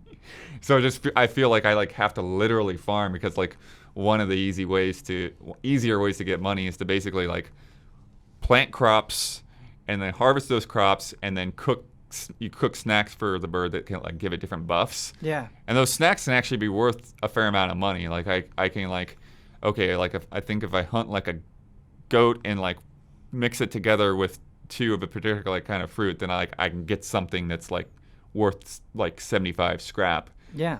But like there's a dragon helmet and it's like 3,000 scrap. So that's the thing. And there are points where they're like little satchels hanging from cliffs or like treasure boxes that you find in shacks and things like that. But it doesn't feel like there's ever like an abundance of currency. So by the time I get to the game, it's like, okay, do I want to keep going around and like trying to figure out how to like scrape together enough to get all of the different things that I want? And by the time you unlock it and put it on your bird and stare at it, like you're done with the game. Because you're like, I don't want to play this anymore because Totally. I had to play it so much to even get this thing. Yeah. So, and then there are like a couple of like other weird, like there's some mini games in there that are kind of frustrating because you're like working a lot with physics that don't feel particularly predictable, or things just kind of, they're like these fields of landmines. Mm-hmm. And so you clear a path to get through this set of landmines, and then you do a base, and then you come back, and like the landmines are just there again. And it's like, what? Why do I have to do this? Sure. Yeah. That's unfortunate. So it's weird, like again, it's like oh, this is like really cool, and then like oh, this is a bummer, and and then like technically just things are kind of sort of simplistic, and then weird, like things just kind of popping up all over the place. So like the terrain shifting like a PS1 game in a way. And very weird games to compare, but I the way that you're describing this and kind of like the up and down that you feel with the game is almost exactly how I feel about Earth Defense Force and Rain. So it's nice that like there's somebody to kind of commiserate with. Those were great impressions of Falcon Age. I do have bad news for you, and Brandon, it wasn't you this time. Blood said the forbidden word. Uh-oh. Yeah, and ever since you said it was at the beginning of your Falcon Age impressions, so we've been caught in a frame trap for some time. It was split zone. Oh. They don't want to be in a split zone. They like the frame trap realm. They don't want to go to the split zone. That's a bad place for them. Before we get into this caught in a frame trap, which is going to be a little bit different today, we have to talk about our wonderful sponsors. Our first sponsor is Greg TheDarkKnight Kettering. Yeah. Yeah. Yeah. Thank you, Greg.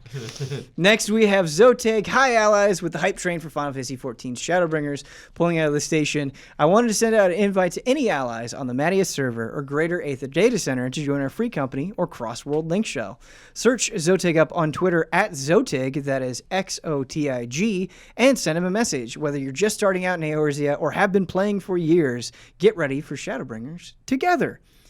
Thank you, HOTTAKE. Next, we have JoJo's Dent Co. Thank you, JoJo's Dent Co. I'm one episode behind on season 5 of JoJo, so I gotta watch that. And Blood, I think Brendan has done this before, so I'm gonna give this to you. Get ready. Our next sponsor is Accounts Payable, and they're gonna give us a free shout out to anything at all, anything that you'd like to give a shout out to. Anything. It could be a concept. I believe we've shouted out education before. Education's great. Yeah, so it could be anything. Real good. It's like a link, or just like they just anything, just whatever is in your heart. What comes out.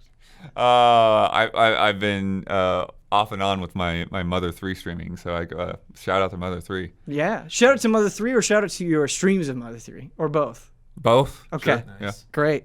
Shout outs to Mother 3. Next we have, thank you, Accounts Payable, by the way. Next we have Ohyescoolgreat. Thank you, Ohyescoolgreat. After that we have Gift of Heaven, which is a free 3DS RPG that strives to be as funny as Earthbound, efficient as Chrono Trigger, and as epic as Final Fantasy VI. I think playing to the crowd there. Gift of Heaven quadruples every data limit, and by crowd I mean these two. What's up? I think it was all three of us. I think you're. Yeah. You're, I think Chrono Trigger probably plays to you. I and thought then that was Earthbound is assumed. 6. Yeah. Gift of Heaven quadruples every data limit of RPG Maker FES, using passwords to unite 4 game files as one bold explosion. OM Hawkstelter is cooking the full blast Tolkien Potter Forrest Gump combo meal you deserve to eat. Wow. And them Hawkstelters don't skimp on the shrimp. Gift of Heaven's promotional short film Symphonia Anathema hits YouTube April 17th. Download the prologue August 7th and Act 1 on Halloween night via the RPG Maker FES 3DS app. Buckle up, Buttercup. Ragnarok cometh. And we have a new sponsor, Nice. Blue. Oh, Blue. Blue is back. Thank you, Blue. And I emailed them, and I was like, hey, do you want to promote anything? And they're like, nope. And so I just get to say Blue again. But it is time for our mega sponsor, Riverhorse Incorporated. Our friends over at Riverhorse can teach you the ways of the ServiceNow platform. Do you think that email and spreadsheets are a thing of the past? So do we. See how we are helping companies transform the world of work. What is ServiceNow? It's a platform, a piece of technology that lets people automate their business. Riverhorse is part of a movement to create great work experiences and unlock productivity for employees and the enterprise. With Riverhorse, you will learn to master ServiceNow capabilities through hands-on, real-world instruction. As an authorized training partner, Riverhorse's education advisors are able to teach over 12 official classes. Join them at Knowledge 19 in Vegas from May 5th to the 9th, the industry's biggest conference of the year. Learn more at riverhorse.com. Riverhorse will be teaching in the pre-conference training and hosting several events throughout the week. Reach out to them on Twitter or email to join them and get some free swag. Riverhorse is proud to support the Easy Allies and look forward to supporting all allies that work in the IT industry. Thank you so much for your mega sponsorship, Riverhorse. And now it's time for a game. You ready? Oh, but we should mention. Oh, yes, we should mention. Yeah, that mega sponsor slot is wide open. Oh, Yes, For the the month of sponsor slot May. is for the month of May. So if you would like to be a mega sponsor, if you would like to be highlighted on both Frame Trap and the Easy Allies podcast, that spot is open. If you got anything you want to promote. Time for the game, though. Something a little bit different.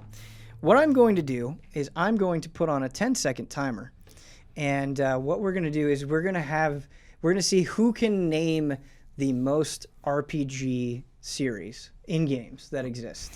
Okay? So, say for example, Blood says Final Fantasy, you would have to name a different series. You couldn't we're do going like back and forth. Okay. You can't do like Okay. Final Fantasy 5. What about just one game? Is that like its own series? So you can basically, do that. So let's say you say Dragon Quest 8, but Right. then Dragon Quest is taken. No. I mean a franchise. Like there was never a sequel to this game. It was That's just okay. one. That's okay. That counts. Okay. I'm just trying to prevent it so we don't have Blood saying Final Fantasy 1, then you saying Final Fantasy 2, Right. and then Blood saying Final Fantasy 3. That's all I'm doing. Yeah. But yeah, one game will count that as well, even if they never made a sequel. And we're going to go back and forth, and you have 10 seconds to answer. Does everybody understand the rules? Yes. Yeah. Okay. Blood had no questions. Blood was right into it. All right.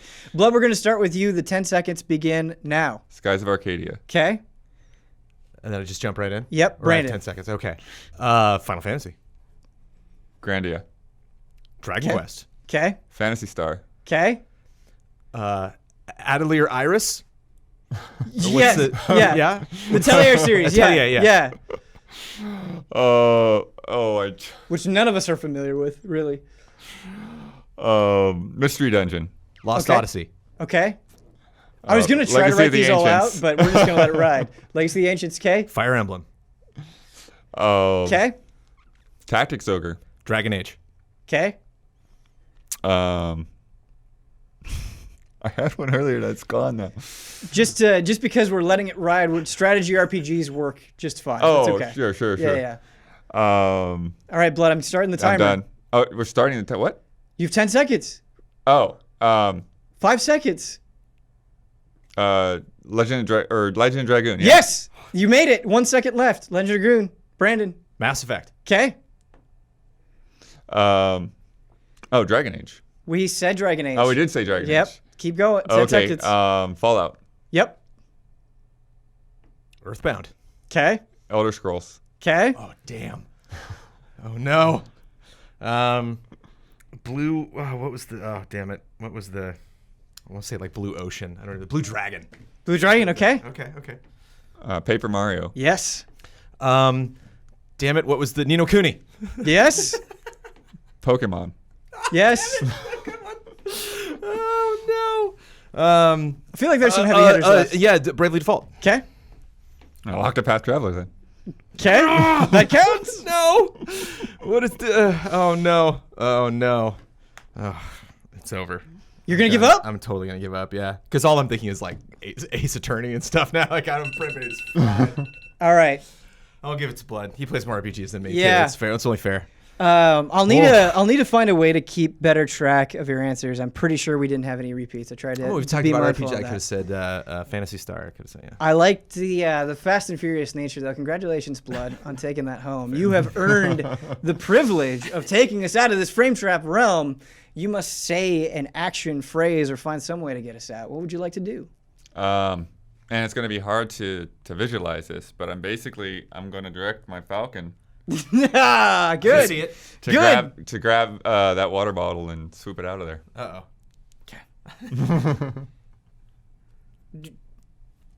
I don't know. That's what I mean. It's like there's no No, visual. keep It's going. like you just- Believe in it. Play it up.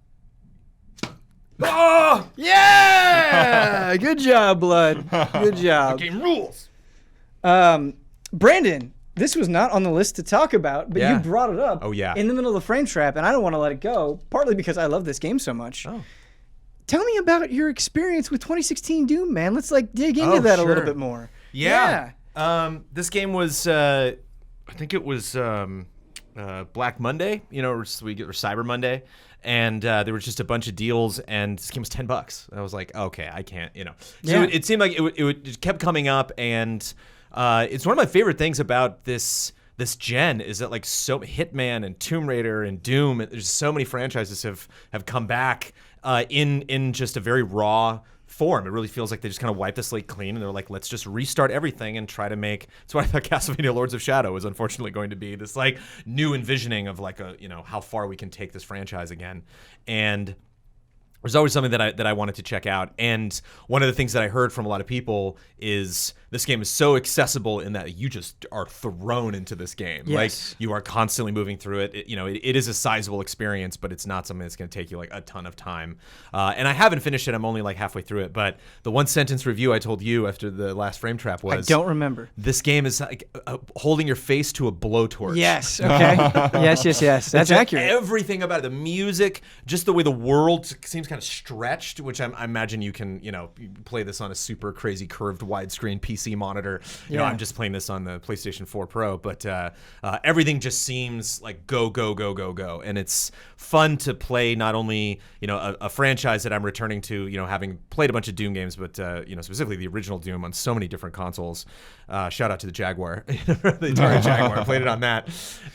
And just coming back to this and having it be just enough of everything. It's like I was talking about the puzzle solving, like it's just enough of that. Like there's no area, even there were some areas where I was like, oh no, I'm missing this, and I wish I could just hit a button to just move on with the story, but I still have to find, oh, there's the door. And then like it's just right at that moment, okay, now I'm getting progress. Or like, oh man, this game's kind of exhausting. It's not difficult in the sense that like I don't know how to encounter this. It's just I can't rest. Like I have to be on my toes. I constantly have to be looking over my shoulder and knowing like where are these things going to come from and where am I right now and how much ammo do I really have and do I really want to focus on this weapon right now. But even just the story, it's just enough of a story, just enough characters for me to figure out, do I want to trust this person that's talking to me? Like almost kind of in a BioShock, like it's like light BioShock of like the world is interesting where I walk into a zone and wonder, well, what in the hell happened in this room? Anyway, next room, like where I don't have to dwell on things for too long. And so I think that's just what's so interesting and so uncompromising, I think, about its vision, in that it seemed that this is coming from the developers that understand Doom so much that I think they kind of looked at every single aspect of it and thought, how much of this, before we plan the story or the world or the weapons or anything, how much of this are we going to ask the player to deal with before we allow them to move on to the next facet of the game? And then once they figured out that equation, then they designed everything. Then they figured out how many weapons they wanted to have, or how many story beats, or how many times we want to stop you in a room and force you to listen to the story, whether it's a character threatening you or a door that won't open, and so you're hearing the person to kind of problem solve.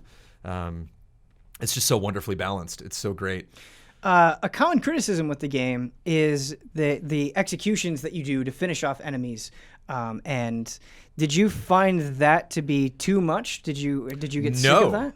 Because there's a risk reward in terms of, and I don't remember off the top of my head what you get from that. You get like special ammo or health. You get health, I believe. But I think I'm doubting myself now, but I'm pretty sure you get. But I think it also affects like what weapon you've used on that enemy up until that point, or like certain enemies do typically yield certain things, and so where the game started to get a little dry in terms of like that's the 50th time I've seen, even more than that, the 100th time I've seen that one specific finish animation. So I'm not going into that activity expecting it to surprise me in that way, or like like glorify it, in the just kind of raw, brutal nature of that game. But that actually like, no, I need ammo. So it's nice to have it kind of be integrated in the way, in a natural way, and not just like, well, I'm going to leave those enemies over there and go hunt for ammo somewhere else in the game because that's the only way I can replenish my health or get more, assault rifle ammo. It's like, no, it's right there. I'm not stopping the, what do they say? Rip and tear. I'm not stopping the ripping and tearing to have to move away from it to fulfill a need and then go back to it. It's like I'm always kind of in that cycle of running around. I need more enemies. Please bring me more enemies because then, I will be able to, get more health, get more ammo. Definitely a question along the same lines, but just trying to gauge your thoughts on this. Another common criticism is that like the levels start to feel a little bit samey, especially once you get to hell. Just like visually, there's not enough variety going on there. Did you find that to be an issue for you personally? I think that's kind of what leads me to stopping playing that game. Like that's like we were talking earlier about Yoshi and some of these other games are hard to put down because there's so much fun discovery. And like I've had about 2 to 3 hour sessions with Doom. Like that's been my experience of it so far. And when I'm done with Doom, I am done. I'm just like, oh, okay, I'm done. I'll stop this and then get back to it. Gotcha. So I think like, again, a game to me is all about pace. It's all about like how much should I be expecting moving into every zone, and I think each area accomplishes just enough to be visually interesting. Like each little tidbit of story or radio chatter that I unlock or recording that I'm listening to is just enough for me to be like, oh, neat. Okay, now it's time to move on. Yeah. So I don't know how much that game would benefit from me being like, wow, look at this zone. I'm spending a lot of time in this area looking at things. It's like, that doesn't feel like Doom. That doesn't feel like kind of what they're going for. It's just kind of like, no, like enjoy the game, enjoy the, we'll put up there enough on the sidelines for you to appreciate the aesthetics of what is going on. But it's just always at every single second of that game, go, go, go, go, go. Like be thinking about how can I survive? How can I get to the next part?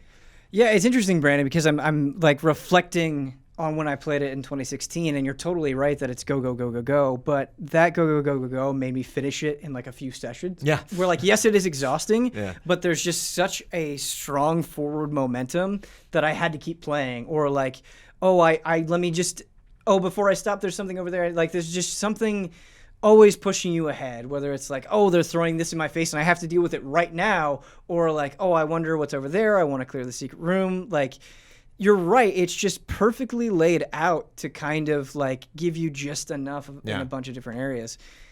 Yeah. And where I am with that game is I haven't played it in a while, but I'll have no problem going back. It's kind of it's one of those fun games on the edge of the PS4 home screen that's like, hi. It's like just almost off. It's like Sekiro's in front of it, even Fortnite's in front of it, but it's just like it's off there in the corner like, you'll be back. I know you will. Do you have a favorite weapon?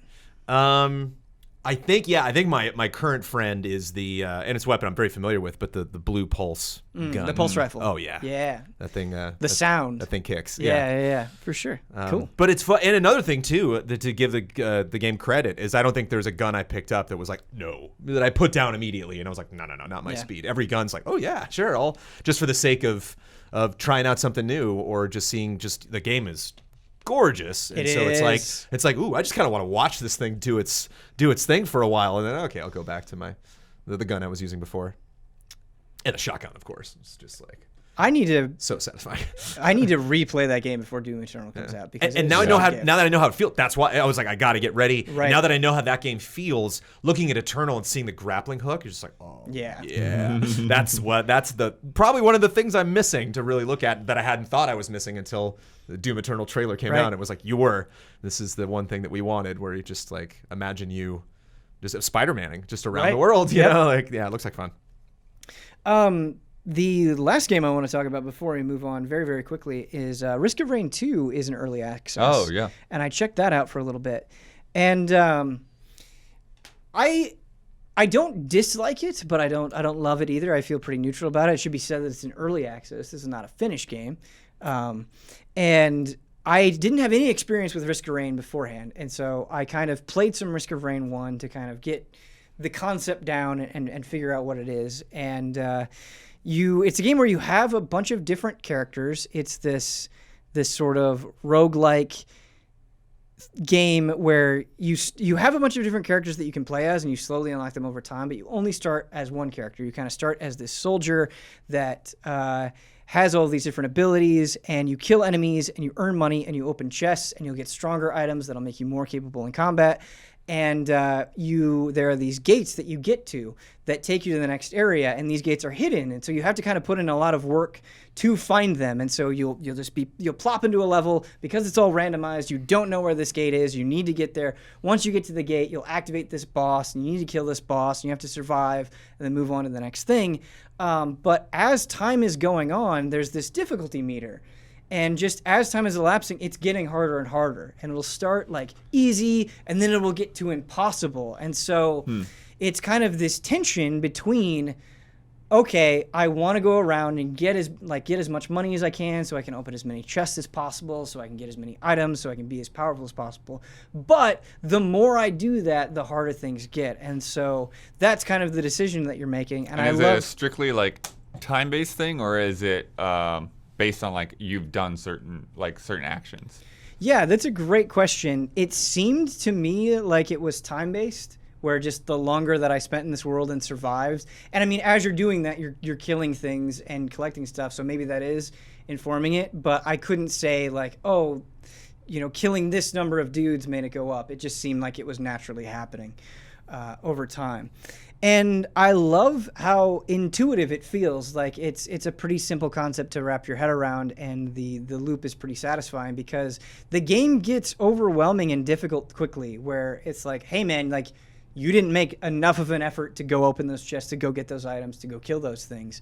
And so you're like, it teaches you through play, which I think is really, really cool. But things that are disappointing is when I play games like this, where it is about repetition, where it's about having a good run, the feeling that I want to have at the end of it is, I want to do that again. I want to jump in immediately. I want to do that better. And I didn't have that feeling here. It should be noted that Risk of Rain 2 is a 3D game, whereas Risk of Rain 1 was just 2D. Mm-hmm.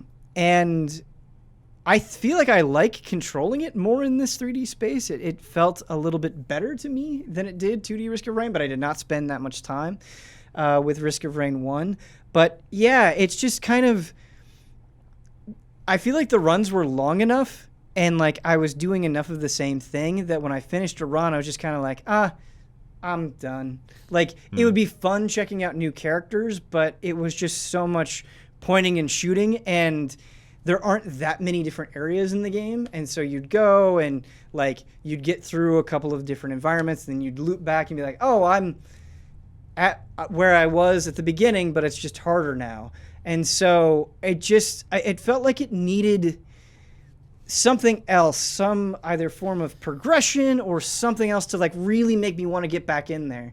Whereas the way that it is in its current state, like I kind of do one run and I'm like, yeah, I'm satisfied, or I feel like I've seen it, even if I hadn't. I don't know exactly what that would be. Whereas like I talked about Crypt of the Necrodancer on the last Frame Trap, and that is also a roguelike, but I think that was a lot more addicting because the way in that I was playing it was so new and so fresh and so exciting, where it's like I've never played this action RPG game where my skill is dependent on how well I can do actions in the beat of a song. And that was so crazy that like I felt myself slowly getting better, whereas this is very much point and shoot.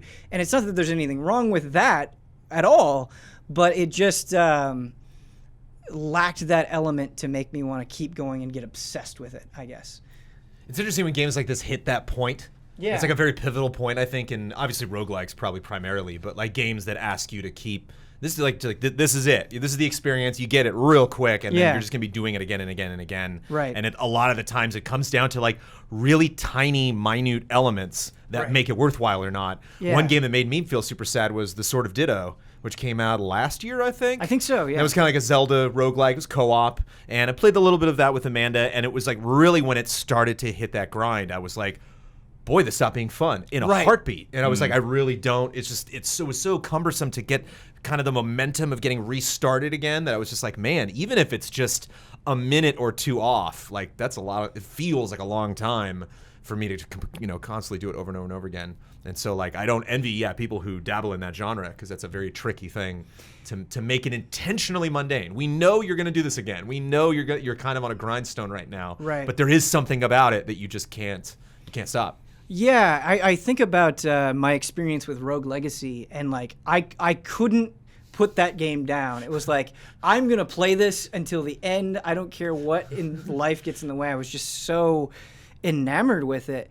And I don't know if it's just the way that it presented like different generations of them having like different quirks or problems that they had, if that was what was so endearing about it, or like maybe the reason I'm not feeling Risk of Rain 2 as much is because those games have become increasingly common, and there have been so many incredible ones. It's all of it. Yeah, right. It's a lot of little things. And so I don't know. There's definitely this sense of like, this is cool, and I think this is pretty well made in a lot of ways, but it's just not like exciting me. Yeah. Mm-hmm. And it might just be because I've played other similar games pretty recently. I don't know.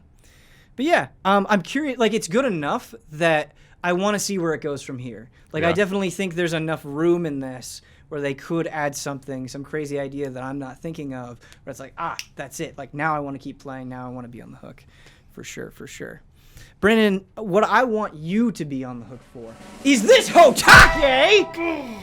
Because for the first time in Frame Trap history, I believe, we're 79 episodes in, so I hope this isn't wrong, but we're going to do a non-video game related HOTTAKE. And it's funny because Brandon came up to me before the show and he was like, I want to talk about this Star Wars Episode 9 teaser. I was like, Brandon? I just want to talk about Star Wars in general, because I've my brain, the Star Wars part of my brain, which is large. Yeah.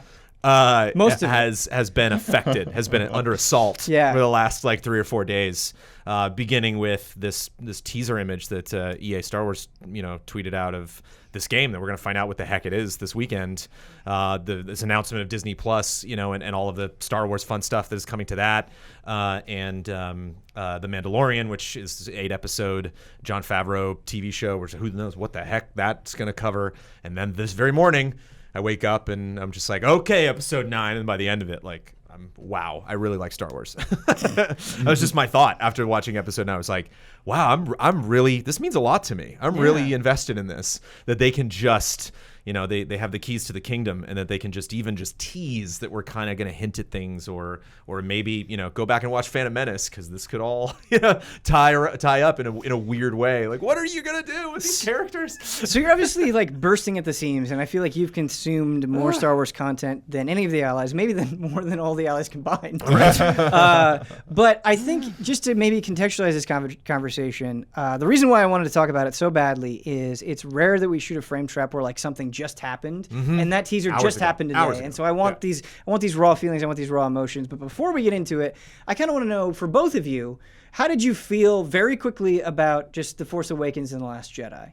Like, quickly, are you sure? Can we? I mean, how dare you? Blake, go first. We have a lot to talk about. It's interesting because, like, on the base of it, like, I walked out of those movies feeling like, oh, like, I really enjoyed these. At times, like, they kind of, went in ways that I wasn't expecting, and that was kind of cool. But then at the same time, I have this weird, like, going back and, like, thinking through how it all worked out. And I kind of, like, sometimes it's hard for me to feel like, oh, well, I get like the sense of like, that's not really how I would have wanted this to go, or like why is there another Death Star? It's like it's those kind of things that they they don't come to light immediately as I'm watching the movie. As I'm watching the movie, I just enjoy it. But then when I start thinking about it, I'm like, yeah, I don't know.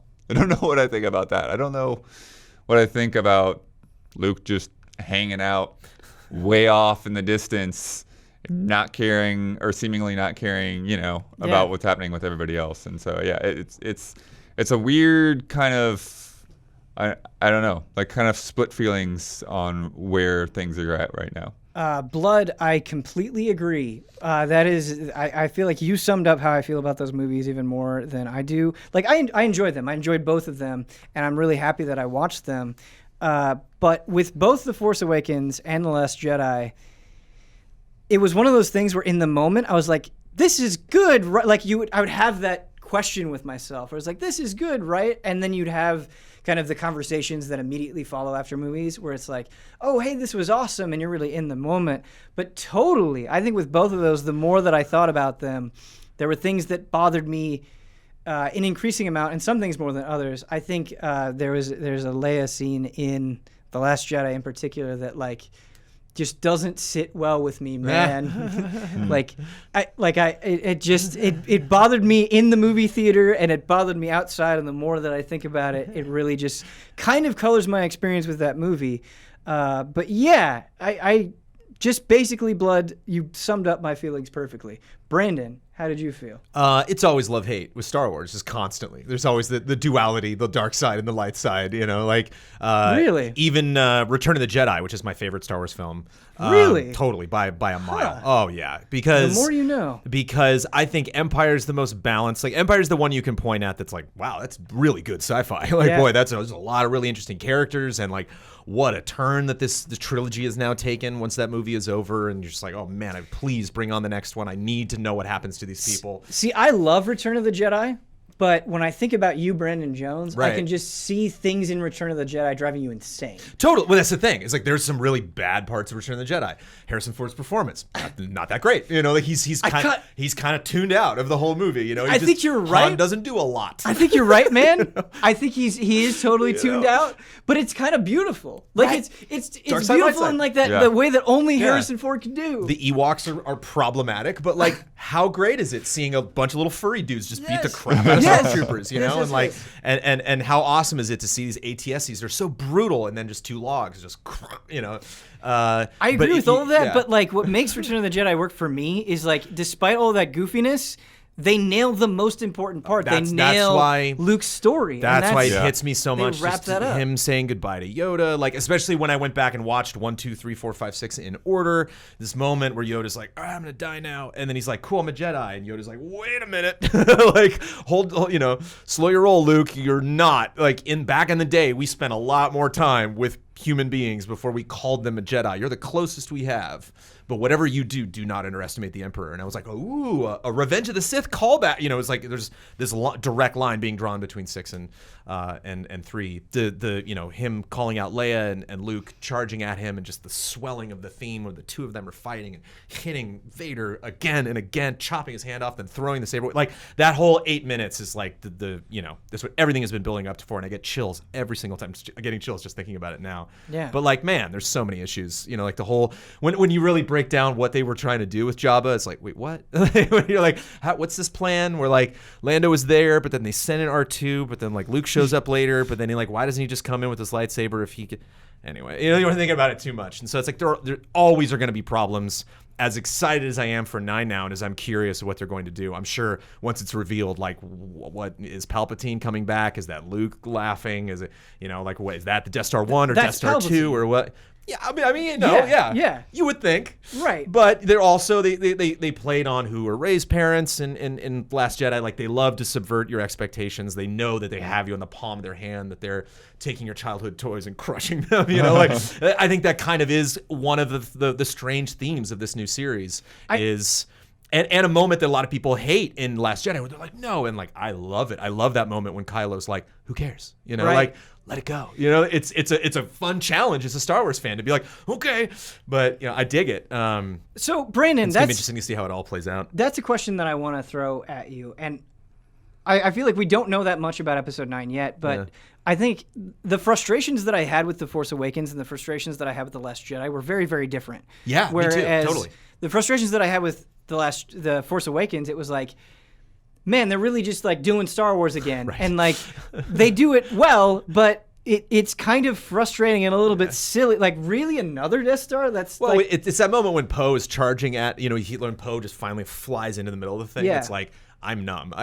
Dude, it's really hard for me to be like, go Poe. Right. Like when I know he's gonna win, I know they're gonna blow this damn thing up. It's not, and with I'm not on the edge of my seat, really. The Last Jedi, it felt like it was going for something completely different, which was Oh, yeah. cool. Oh, yeah. But also alienating in a way that felt weird with it being this middle chapter. Simultaneously. And so what I'm worried about with Episode 9 is it's like, are we going back to Force Awakens? Is that going to feel even weirder after The Last Jedi? Like, what's the through line here? I think it might be a bit of both. I think you're gonna have that old J.J. Abrams fan service, which was in 8, but it's gonna be much heavier.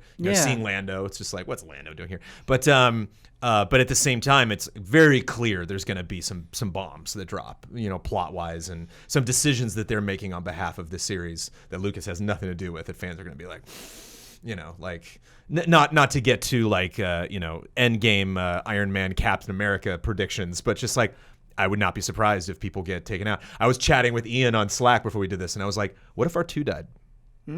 Wow, think about that. He's not in the trailer, and I know he's in the movie, but it's weird to see C-3PO in the group. It's like, where's R2? And like, woof, that would be a tough character to say goodbye to, and they can do it, and it's like, on one hand, I imagine fans being like, how dare you do that to this character that I love? But then it's like, I would expect them to do something. I would expect them to just have me say goodbye to someone, or have this feel real and impactful, and like have me walk out of that theater being like, whoa, like I had to deal with that movie. And so as much as I resent some decisions that were made in Last Jedi, I certainly appreciate like, ooh, curveball. Yeah. Okay.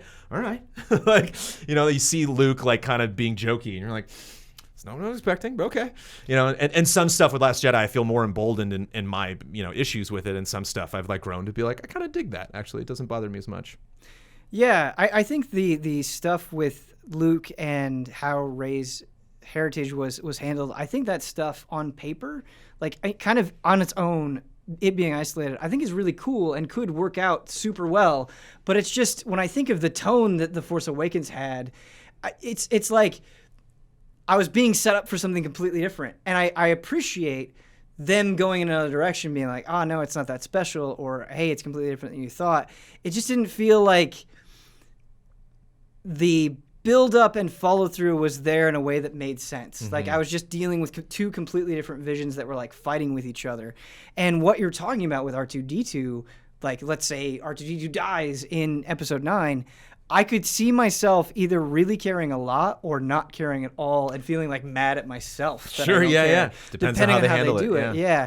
And I think that's what's frustrating about this new trilogy in general, is it's been so much time that like, sometimes it feels like they're fighting for pleasing everybody and doing their own thing. And by like trying to do both of these monumental tasks, they like can't quite pull off either one.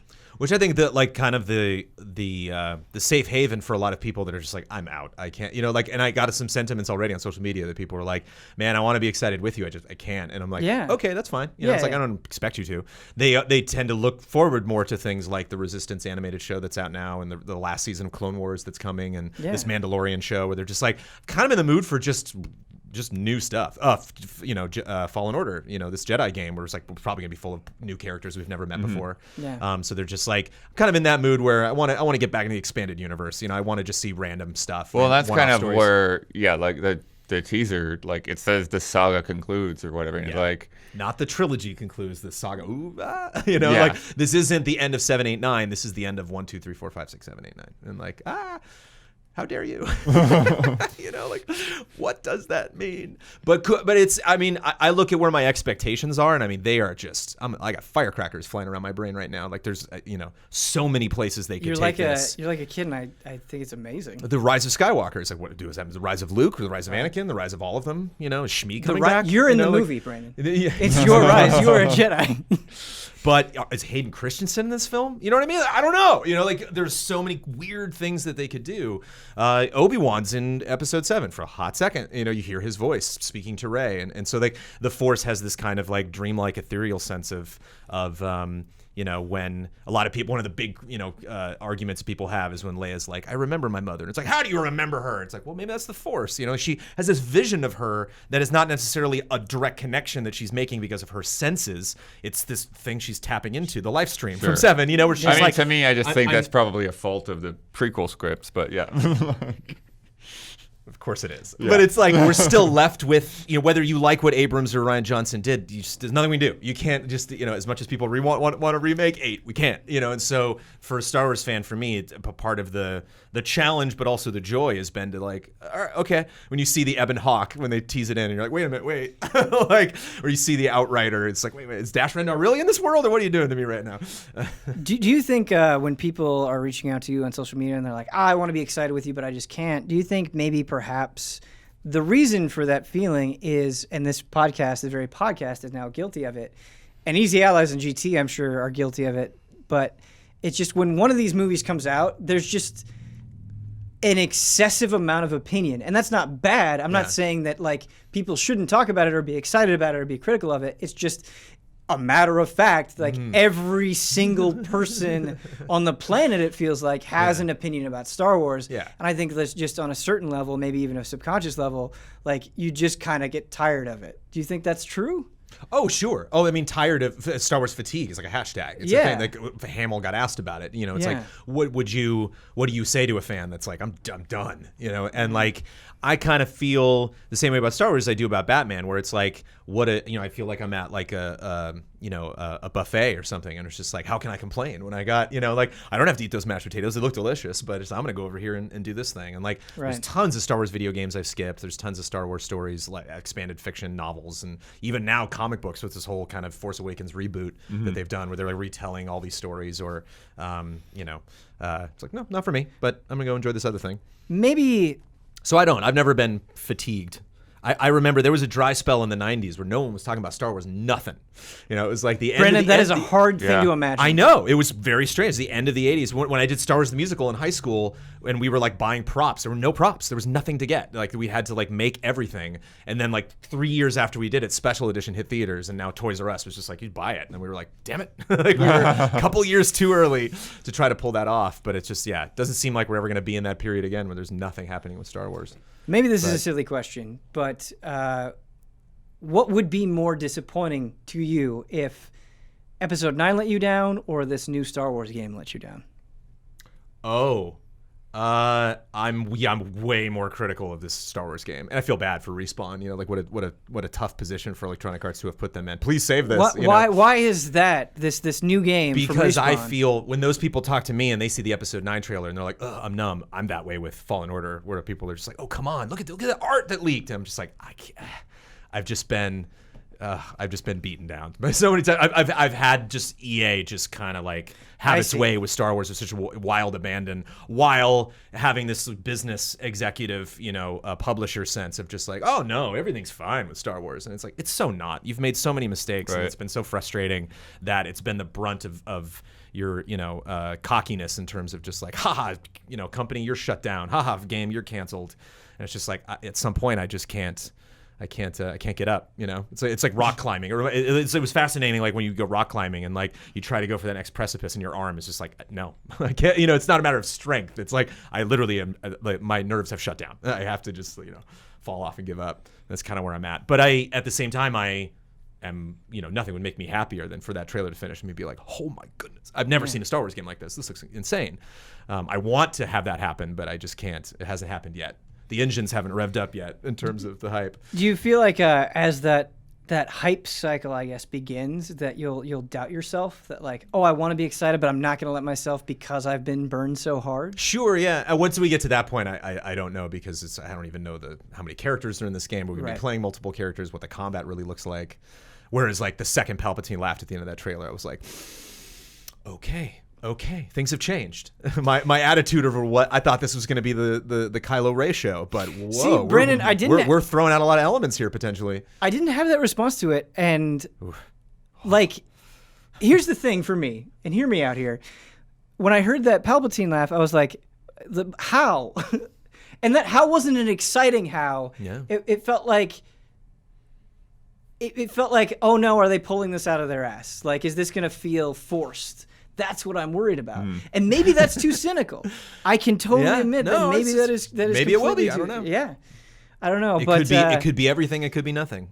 But the fact that gap is so wide, that's what gets me going. That's where I'm like, oh my goodness, the possibilities. And when I think about the video game, the possibilities. It's like if we're going by trends, the possibilities are not good. The possibility is this game's not going to exist. That's a possibility. Blood, I'm so sorry because I feel like it's hard to get a word in edgewise. No. But how are you? You were here, Blood. How are you feeling in general about episode 9? Do you have any hot takes on episode 9? Or any takes on episode 9? Yeah, I mean, I'm optimistic still, and very curious to go in there. I think the hard thing, like outside of the original trilogy, I feel like, at least with that, even if you don't like Ewoks or whatever, like there's a sense of cohesion in there towards like, okay, these are the sort of same characters, and it's telling like like you were saying, like a through line of a story that I can follow, and like it all kind of adds up in a way, even through the twists and turns and the revelations that you get for everything. And and in some ways, it's like it's Vader's story as much as Luke's story.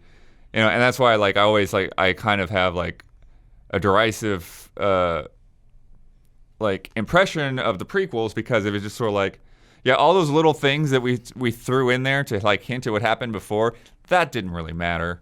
Like, none of the stuff that we're going to talk about in the prequels really, like, makes any sense if you, like, listen to the original lines in the first trilogy. And so I was like, okay.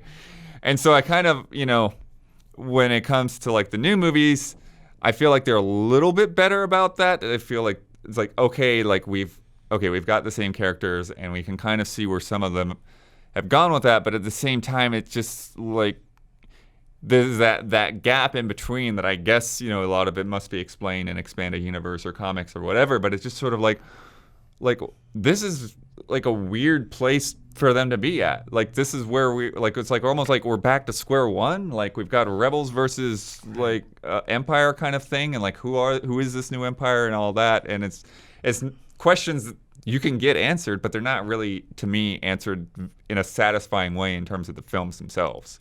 Yeah, I agree with that. I think like I didn't see this empire rise up. I didn't. I didn't see like this new Emperor guy or Kylo Ren or anyone like really rise up, except like, okay, here's a hint of this in a flashback or whatever. It just sort of like, okay, just take it for granted that like they're still the underdogs, rather than something that led to this, some kind of cockiness or some kind of self-assuredness that it's like, no, you weren't like watching her back well enough, Brennan and Blood, sometimes I doubt myself, and is it just nostalgia that's making me feel this way? Am I being overly critical of these new movies? Because there are so many elements of The Force Awakens and The Last Jedi where there are entire characters or sections where I think to myself, like, did that matter? Like Captain Phasma, right? Like does Captain Phasma matter? Right. Like I think about it, and I'm not like I want it to matter, but that's the question I have. That's not a question you want after two movies. Does like the Snoke matter? Well, yeah, Phasma's interesting because you look at like Boba Fett and like, does Boba Fett matter? Like he doesn't really do a lot, right? Like he's not really responsible for like a heck of a lot. That's true. In Return of the Jedi, he just kind of hangs. He's just like, I don't have a contract right now. I'll just hang out. Yeah, to me, like Boba Fett isn't a character that's supposed to matter. He's so revered. Yeah. It's like he's like the man is untouchable as far as just raw coolness. But it's I like think that coolness bled even into the prequels and kind of made them a little bit cooler by having his dad established. It's just weird that like so much emphasis was. So I was kind of almost forced to focus on Phasma so much that it was weird that it's like, we're done. I think that's the thing. It's all about presentation, right? Yeah. I think if like when I got out of The Force Awakens, I was like, it felt like I should have a better understanding of Phasma than I do. Sure. Whereas when I was watching Boba Fett, and again, you're taking something that is established and revered within a culture. Got a couple more decades to process that information. Exactly. And so that's why I doubt that response. But it's like Boba Fett, I always felt like I knew which side he was operating on, and like exactly, I felt like that was effectively communicated to me, that he wasn't supposed to be taking up the spotlight in the way that the other characters. That was another one of my issues with Last Jedi, is like Holdo's character, where she came in, and then she has, so I was like, oh, who's she? Okay, this is kind of cool. Remind me who this is? Holdo's the one that stands up against Poe. Holdo's right, like, okay. And it was an old friend of Leia's. And they have this scene where she says goodbye to Leia, and they're just like, "Hey, we're finally saying goodbye to each other." And it's like, I met this woman an hour ago. I'm not here. I'm wherever emotionally you're expecting me to be with the relationship between Leia and Holdo has nothing to do with like who they are, or what characters, or that she's an interesting character or anything. It's just that like I met her 60 minutes ago. So like I can't be there in this moment of just her, saying goodbye to her and her, how this impacts Leia. Or so it's like I'm just getting caught up here, folks. I'm not. Brandon. I don't remember the name, so I need you to help me out here. Okay. But I think the character between the two movies that like maybe drives me the most insane is that like bug lady that like helps out Han and Rey get the lightsaber. Oh sure. Oh no. Yeah. It escapes me. I could look it up. But Maz Kanata. Yes, that's it. I think the reason why Maz drives me so mad is exactly what you were saying, is it's like these characters have this reverence and respect for Maz, and Maz actually does a lot, but like I feel like I barely understand the character. Sure. And that's a hard thing to reconcile with. Yeah. And to me, and maybe people feel this way, but to me, like I want to feel that in the movie. Like I don't want to have to read a book to feel that way. I think that should be expressed in the film. Mm-hmm.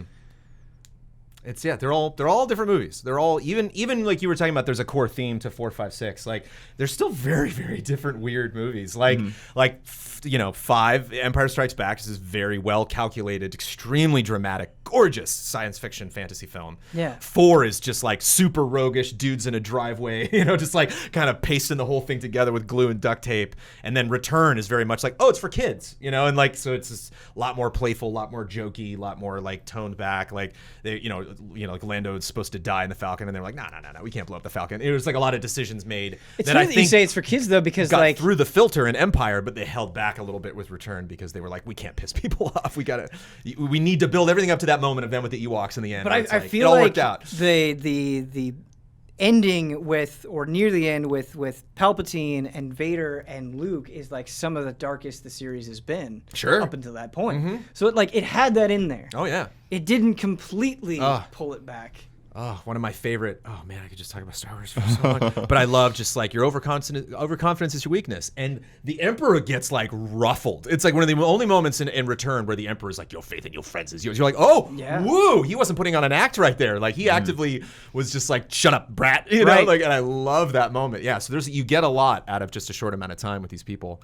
But like, how great would it again? Like that line. How great would it have been for that to have eventually come back around to the rebel forces, like when they're in charge, and then, we had a blind spot, and like to have actually seen that in the first arc of this trilogy, and then we get into the weeds, You get a little bit of that. I like that Yoda, I think, is my favorite character from the prequels. Like he survives it, like they didn't mess Yoda up too much in the prequels, and I love that moment of him in Revenge where he's like, we screwed up. Man, we messed up big time. We should have seen, he was right there. It's like, there's a great shot, I think it's in Attack of the Clones, where Palpatine's like, oh, well, it's a good thing you didn't get murdered, Amidala. Anyway, and like, it just cuts to Yoda, and he's like, something about this guy. I don't know what it is. There's just something about Palpatine I don't like. I don't trust him. And so it's like, you still kind of get that when he runs away and, like flees from that fight with Palpatine, where he's like, man, I screwed up big time. And it's just not, George Lucas, not a good screenwriter. Brendan, he's a beautiful imagination, but don't get that guy near a typewriter. Brendan, I was initially going to throw this question to you, but I think I'm going to first throw it to Blood and then Brandon. How do you feel about Kylo Ren? I love him. I don't love him with his shirt off, but other than that, yeah, I don't find him threatening at all. I think that's the biggest problem I have with him is I get more of Anakin in the prequels than I get of Darth Vader. Like, I just feel like this is a bratty kid who just is not happy because he's not getting his way. It's so great. I love it. That's interesting. That's something where I feel like I can see where you're coming from, but I slightly disagree. I think Yeah, I don't think that's the entirety of his character. Yeah. But I think that's like the biggest way he comes across, and like I said, like I just don't ever get the sense of him being like foreboding or threatening, or just like even like in his darkest moments, I'm just like, okay, I don't know. Yeah, I can see the lack of threat, but I think something I prefer with Kylo Ren over Anakin in the prequels is I feel like Kylo Ren is a more active character. Mm-hmm. Whereas, like, yeah, he may be angsty and he may have these feelings, but at least it like, he doesn't talk that much. Like, he's more concerned with being like, this is how I view things, this is what I want to get done, and then I go and I do them. Whereas Anakin, I felt like, was really meandering and all over the place and kind of show-offy. I feel like there's kind of this efficiency to Kylo Ren that I like. I don't know. Brandon, how do you feel about the character? Well, he's entitled, and he kind of has a right to be. Like, he comes from this long line of people that he has seen whoop ass and dominate the galaxy, whether on the good or bad side. So he's like, why not me? This is what I do now. I take over this role and I rule because, and so it's interesting to have this juxtaposition of Vader and Tarkin in episode 4, where Tarkin's like, and Vader's like, yes, but it pales in comparison to the power of the Force. And Tarkin's like, shut up. Anyway, like, what are you going to do the Force to what? It's like, yeah, he choked a guy, but he's not even, like, Tarkin's not even intimidated by him choking him. He's just like, please, Vader, you're wasting time. And then Vader survives that because he's like, no, I belong to this order, even though I've been responsible for wiping the Jedi race out, most of it. I still very much believe in these powers and the significance of the Force, dark side or light side. And Kylo's kind of in the same thing, but it's like, when he argues with Hux, it's not like, no, you have to understand how important the Force is. It's like, no, you have to understand how important my family is, damn it. It's like, you know who you're talking to? And like, to me, it's not as imposing as like the first time we see Vader and he walks onto the ship, in episode 4, comes out of the black character in this white hallway, he's like so imposing. And I think Kylo's like intentionally not. Like, I like when Snoke's like, take that stupid helmet off. Like, to me, he's less imposing, but more dangerous in a way, because he's such a loose cannon, because he's only out for like really himself, and because he's so quick to anger, and like Luke just plays on that again. The end of Last Jedi, like that confrontation is so good. So I'm so frustrated about the movie, but just that, that moment where Luke's just like, I know I've already won. I know that I've played on every single one of your weaknesses. I know we're gonna get out of that ship and try to face me one-on-one. And guess what? They all escaped. Sorry, idiot. Later. It's like, I love that moment. And so I think it just, like, again, all my expectations are all over the place. I don't really know where they're going to go with this character. You'd think he's not going to make it through episode 9, but are they going to try to redeem him? I don't know. The guy killed Han Solo, man. It's hard to come back from that. Something I appreciate about Return of the Jedi is it made me appreciate episodes 4 and 5 more, where I could see, like, okay, this thing that you did here, these elements that you built up, made me love this conclusion more and made me love the first parts more. It all just kind of blended together in this beautiful way, whereas the prequels, I think I liked the first one, or the third one, the best, and it made me dislike episodes 1 and 2 more. Like, it didn't make me appreciate the things that they built up in Clone Wars, for example. Sure. There was kind of a disconnect there. And so that's what I hope for episode 9 is I hope episode 9 recontextualizes my appreciation of episodes 7 and 8. Yeah. I don't have a lot of I hope episode 9s. You don't. I can't really fill in that sentence. It's not, my excitement for that film has nothing to do with hope. It's just, I'm just curious to see what happens.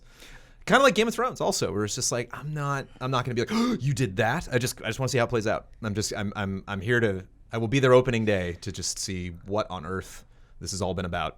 I think for episode 9, Brandon, the only, like, the number one I hope that I have that reigns above all others is I hope that when I get done with the movie, I don't feel like they did Star Wars again. Like, I hope it's its own thing. Yeah. Like, kind of more than like I would rather have it be its own thing with warts than just Sure. like, oh, they did Return of the Jedi again, or whatever it is. Like, I really want them to carve out its own identity. I think that's more valuable and interesting, even if it's flawed.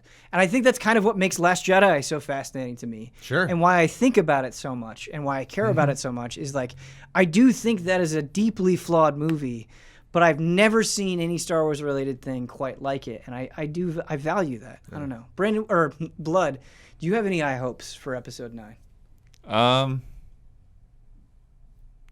Yeah, I guess again, kind of going back to what I was saying before in terms of cohesion, is like, yeah, I just hope that it feels like it somehow fits into all that. Like it somehow works that thread to where it's like, okay, this isn't actually, like, you know, they're saying the saga concludes. Like, I hope this actually does feel like part of that saga and actually belongs there, rather than, you know, just what could have happened. Maybe you as a viewer could have come up with something better, you know?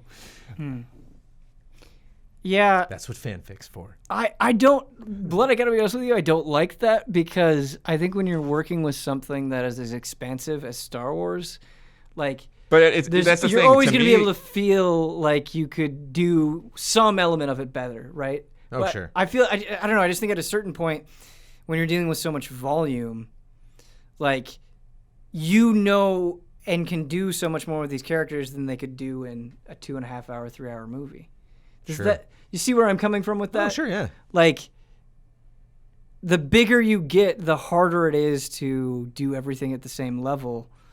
Not that they shouldn't do a good job. It's just that, like, I don't know. It's really weird sometimes when I see fan conversations like this, where, like, to me, I want the movies to resonate and feel like they develop these characters well and that they're trying to say something, versus like, okay, they got the pseudoscience of this correct in every single little specific circumstance. Like, it's not, for me, it's not any fun nitpicking these movies to death, where it's like, you have to allow for some liberties somewhere, right? Like, something has to give. And that's where Star Wars is at, is people are pining for just to break down the shackles of the Roman numerals. It's like, let's just get past this already, you know? Like, surprise me, please, with Star Wars. Give me new crazy stuff. Yeah. Brad Ellis said, and we can maybe end the conversation on this. I was like, oh, what a brilliant quote. As I was like, Brad, what do you want out of Fallen Order? He's like, no more sassy droids. Please, stop. And you're just like, right. It seems like you have to do that, you know? Right. And it would be interesting to stop that. Yeah, it's weird because you know it's coming. You know, Fallen Order is just like, how do you fly this thing? You know, it's coming. I think there's a line for every person, and it's different for every person, because I'm like, I don't want to nitpick these movies to death, but I do. the Leia space scene in Last Jedi was too much for me. Oh, way too much. Whereas like what's happening isn't bad. The way it's done is weird. Yeah. There was have you watched the Red Letter Media reviews of these movies? Oh, I can. I don't know if I can bring myself to. I've seen the episode 1, 2, and 3, and those were like, you know, Oscar worthy analyses of these films. I really liked the Red Letter Media review 1 of The Last Jedi. Yeah. He kind of did this setup where he was like, You didn't know something was wrong, but your brain did. And I thought that was like such a good way of kind of processing that disconnect, where you're like, you're watching something and you're not sure why it's bothering you so much, but you know that it's bothering you. And like, I had that experience several times throughout the movie. I don't know. I'd be curious to get your thoughts on it. I don't want to ruin anything that you love. I mean, well, and that's the thing. This has been a very lengthy discussion about where we're at with this trilogy, and like, I could go on. There's so many, you know, very specific, stupid, minute things. But I love that's what's kind of the interesting thing about Last Jedi. I think that's going to be like the legacy of the film. It's just like, everybody's got a problem with something. You know, every like, no one does not have a hot take about that movie. One of my friend Brent, who built EasyAllies.com, his big thing was when they're shooting the ship, when it's escaping, the shots are arced. And he's like, it's space. Why is it dropping? Yeah. That doesn't make sense. And I was like, whoa. Yeah, that would never be something that I would think about, but cool. You know, there's so much going on that there's just, you know, so many ways to nitpick. I feel like we're winding down this conversation, and so I don't want to like ramp it up again, but like something that I just kind of want to get off my chest that I think extends beyond Star Wars is I have a lot of problems with The Last Jedi, and there are a lot of things that I like, but I really hate it when people are like, you're complaining about this, so you must be one of those people that hates everything about The Last Jedi. Oh, yeah, that's one of the big issues with discourse about that film. Yeah, yeah, I hate it. Like, it makes you just not want to participate because there's no room for nuance there. Yeah. And on the other side of it, too, where it's like, oh, I liked this thing about the Last Jedi. Maybe I like what they did with Kylo Ren's character, when it's like, oh, you love it, you're blind to it, you don't see all of the terrible problems that it has. And I really am troubled by how quickly people are willing to be like, you are absolutely on this side with all of these people that I perceive to be terrible, or you are absolutely on this side where I perceive all these people to be terrible. And it's like, no, like I don't necessarily view myself that way or think that what I'm saying puts myself that way. Like the horrible, absolutely disgusting, like just straight up misogyny that I think accompanies some forms of The Last Jedi criticism is just like unacceptable. Mm-hmm. And like I do not feel that way. But you like the treatment that Rose got was like, no, I don't feel that way at all. But it's interesting. It's like when you start a debate with somebody about that movie, it's like you're not just having this solo debate with that person. You're like next in line of all the people that have come up and complained about the movie. And so it's like really hard for some people to like, not only hard for them to remove you from that ongoing conversation and separate things that they might think you just natural. Oh, I know what you hate about that. And it's like, well, let me explain myself. Right. Some people that I met honestly were just, and it broke my heart because I would like bump into friends that I know are huge Star Wars fans that I don't get to talk about that often or talk to that often. And we would be hanging out, and then all of a sudden it's like, oh, Last Jedi, so we would remember what did you think? And they're like, I'm exhausted. I can't. No. Yeah. And I was like, oh, please. I want to talk about it. It's like I want to try to figure out. Not that I'm like I think I'm right in all these instances. Like I kind of want to be proven wrong. I kind of want to rethink this movie or have another perspective. And people are just like, I'm beat. Right. And I'm like, oh, okay. Like, that's fair, I guess. Like it was an exhausting movie, and I'm sure 9 is going to be, soul crushing in terms of like, being someone who actually liked a weird ending, or just some weird character choice or something, and for whatever dumb reason. But yeah, I'm with you.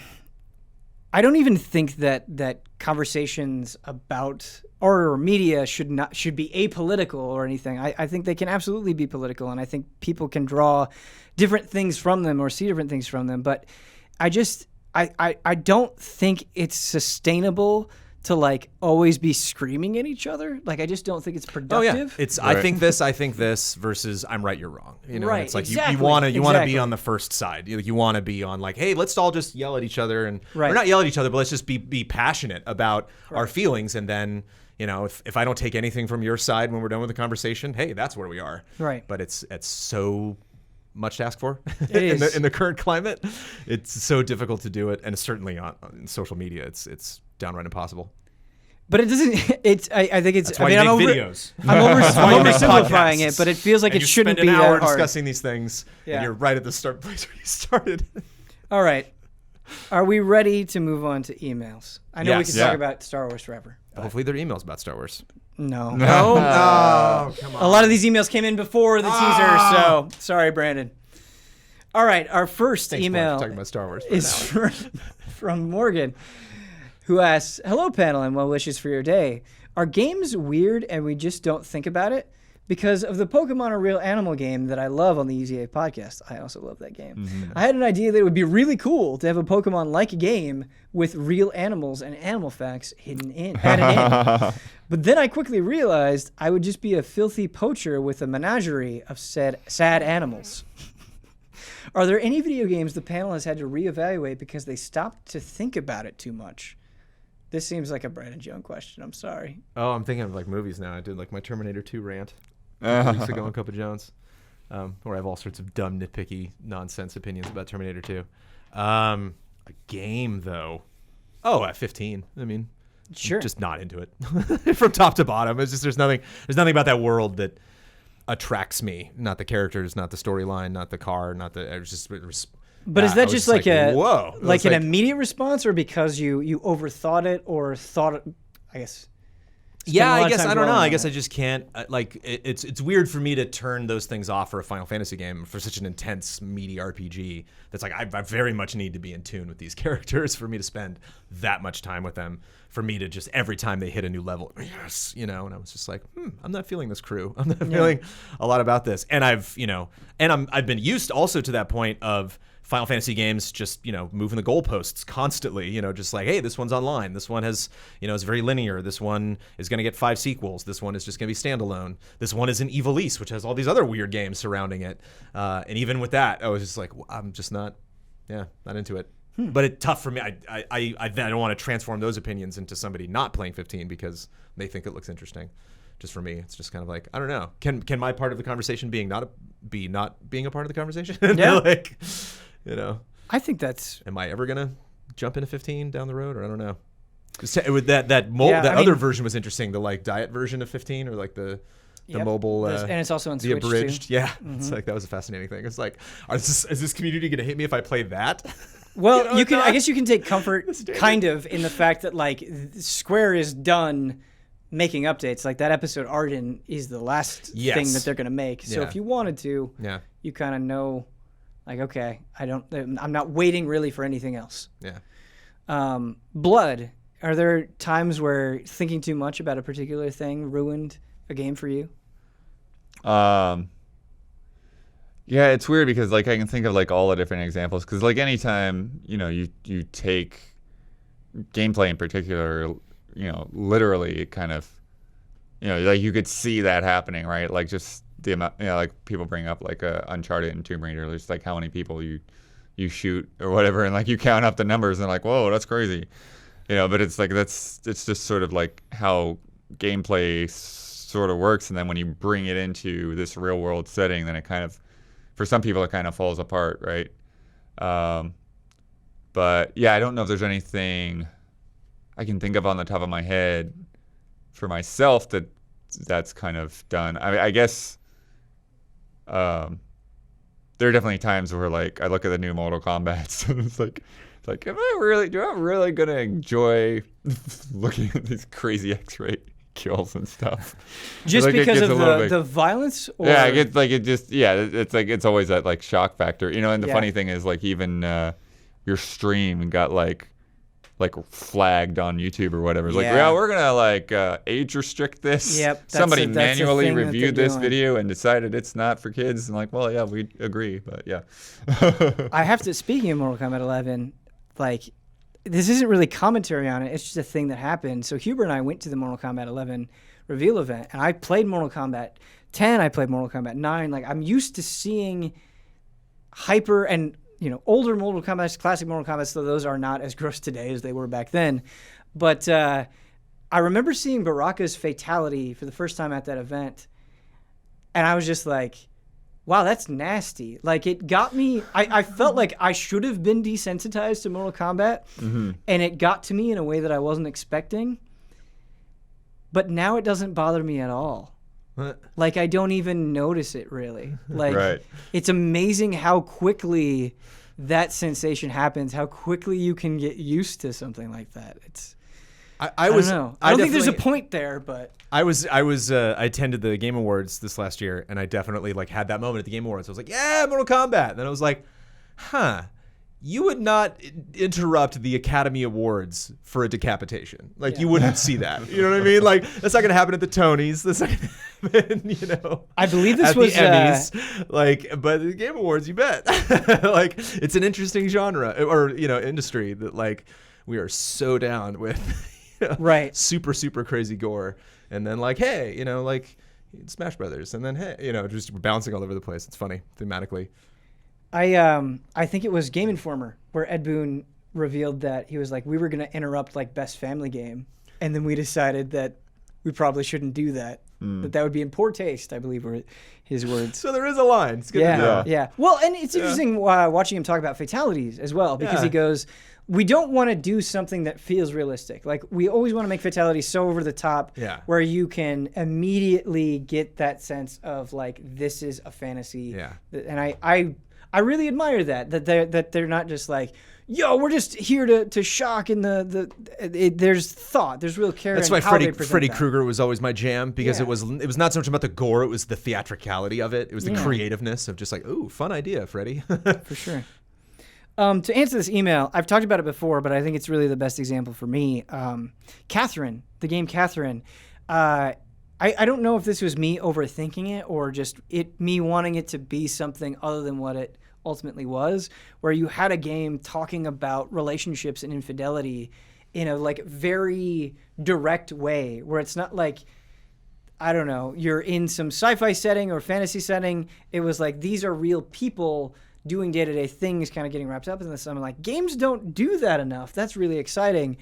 That game gets crazy, and I think there's some abstraction there that disappointed me, and I wanted it to maybe not go to that level in the way that it did. I wanted it to remain a little bit down to earth, just because I felt like there weren't games, especially like big in the box game like Catherine, that were really talking about those things, and that disappointed me. So I don't know if that's me being unfair to the game and not just taking it as it is, or like me overthinking it, or the game not doing a good job of presenting its themes. It could be either one of those things, any of those things, I suppose. I feel like I kind of bungled that there. Like We I just couldn't- went, no, we went all over the place. Yeah, we went all over the place. Because games are weird. That's how the Yeah. whole thing started, which I agree. Yeah, that's the thing about Frame Trap. They can be, and I felt that during the Star Wars conversation, where it's just like, we start at one point, and I have no idea where it's going to go. It's beautiful, Yeah. but it's also hard to keep track of sometimes. Our next email comes in from Daryl, who says, "Hello, allies. After 10 years of hearing nonstop love regarding the Souls series of games, I finally dove in with Sekiro. Aha. I fell in love with the game. I loaded it up on Steam and went to launch the game. As I was cleaning my glasses, I saw the recent news section on the game's main hub. It showed the first few sentences of an article from PC Gamer, which proceeded to let me know who the final boss of the game was. Seriously? Wow. The final boss of the game is revealed on Steam's main page for the game before launching it. It has become almost impossible to avoid spoilers in Yeah. the modern era of gaming. Stay strong."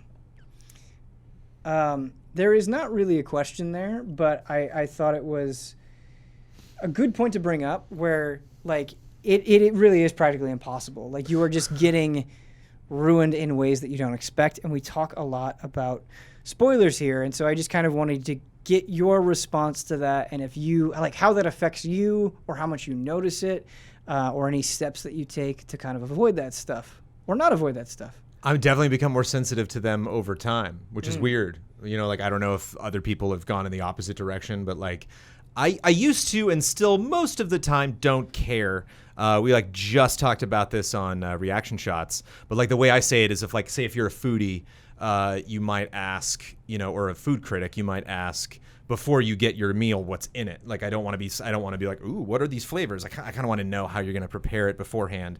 And so I've used spoilers that way, where it was just like, oh, fun thing to focus on when I see this movie, because I might only see this movie once, and so it's neat to know. I still don't want to know how Game of Thrones ends. I don't want to know how Endgame ends, but like, when I see something teased either way, there were moments of Us, the latest Jordan Peele, that like halfway through the movie, after just seeing the first trailer, I was like, oh, damn, I know how this ends. I was like, but that's fine. You know, it's like, okay, now I can kind of shift my thinking and now focus on that to see what hints are we getting, because that's definitely, you know, Us is the kind of movie, and just like Get Out as well, where it's like that second viewing is its own special, wonderful thing. And so sometimes I kind of view spoilers as like, oh, I get the first and second viewing almost simultaneously. Yeah. But I can understand for people who are like, no, my brain does not work that way at all.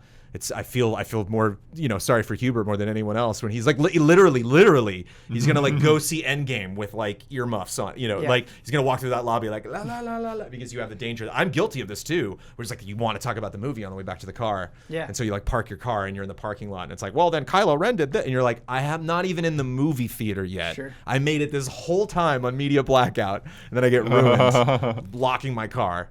Ugh. Blood, how do you feel about the pervasiveness of spoilers? Yeah, it's weird because, like, we deal with this a lot, right? Because like both sides have kind of like amplified. Like there's this amplification of people just like spreading stuff like that, or like here's the end boss. Like why? Like, you know. Oh, YouTube is horrific about it. Yeah, I think like it was either the day Devil May Cry 5 came out or the day before or something. Like on YouTube, there were multiple like, this is the best moment of the game in my thumbnail. And it's Right. like, what the hell are you doing? Exactly.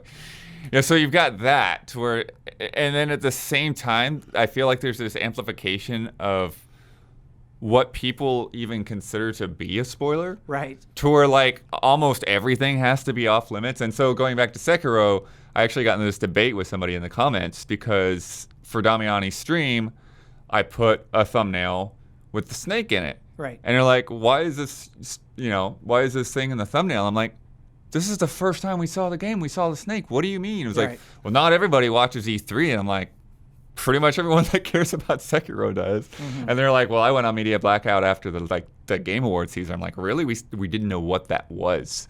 We saw this weird, vague thing. We had no idea how to identify it.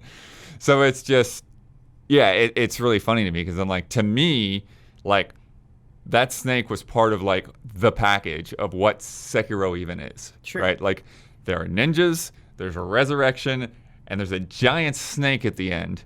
So that tells you that like this isn't just like a real world scenario. Like this is larger than life, more Right. than just what your character can do. And so it's this weird thing of like always trying to balance and always trying to figure out like, you know, when I write about a thing or talk about a thing, like what exactly is that line of, you know, this would be like anything would be cool to not know anything about it going into it.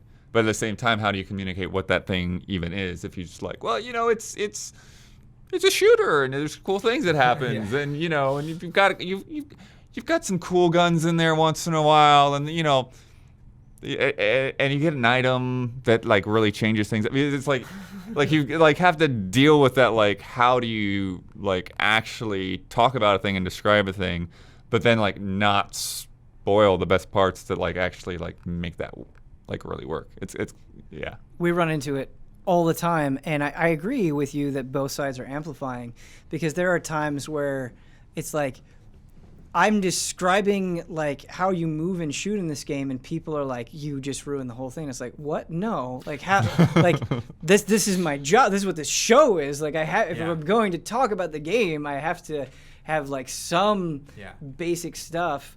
And that is an exaggerated example, but I think the point still stands. The other thing that I want to say is, I think people are absolutely right to be bothered by getting spoiled. I think. A lot of places are doing it in very aggressive and annoying ways, and they know exactly what they're doing, and that's not okay. But I have been spoiled a fair amount in my life, and to me, a lot of times something is still awesome even when I get spoiled. Mm-hmm. Like, I think something can be really great where even if you know what's going to happen, the way that they execute it is still exciting to watch.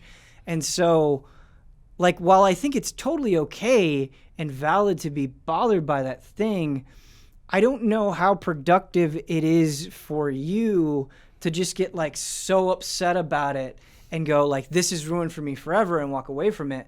Like, don't do that to yourself. Like, maybe still give it a chance. Yeah. You know, I bet there's probably more joy in there for you than you're realizing. Like, I get where you're coming from, and I think that thing sucked that happened to you and you got spoiled.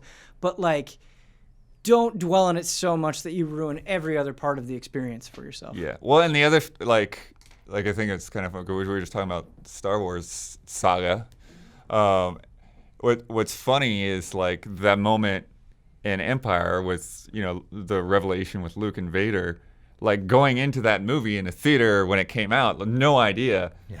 But if you, like, now, like, you start and you watch the prequels first, like, you know, like, from the get-go, there's no hiding it. There's no surprise by the time you get to The Empire Strikes Back. Right.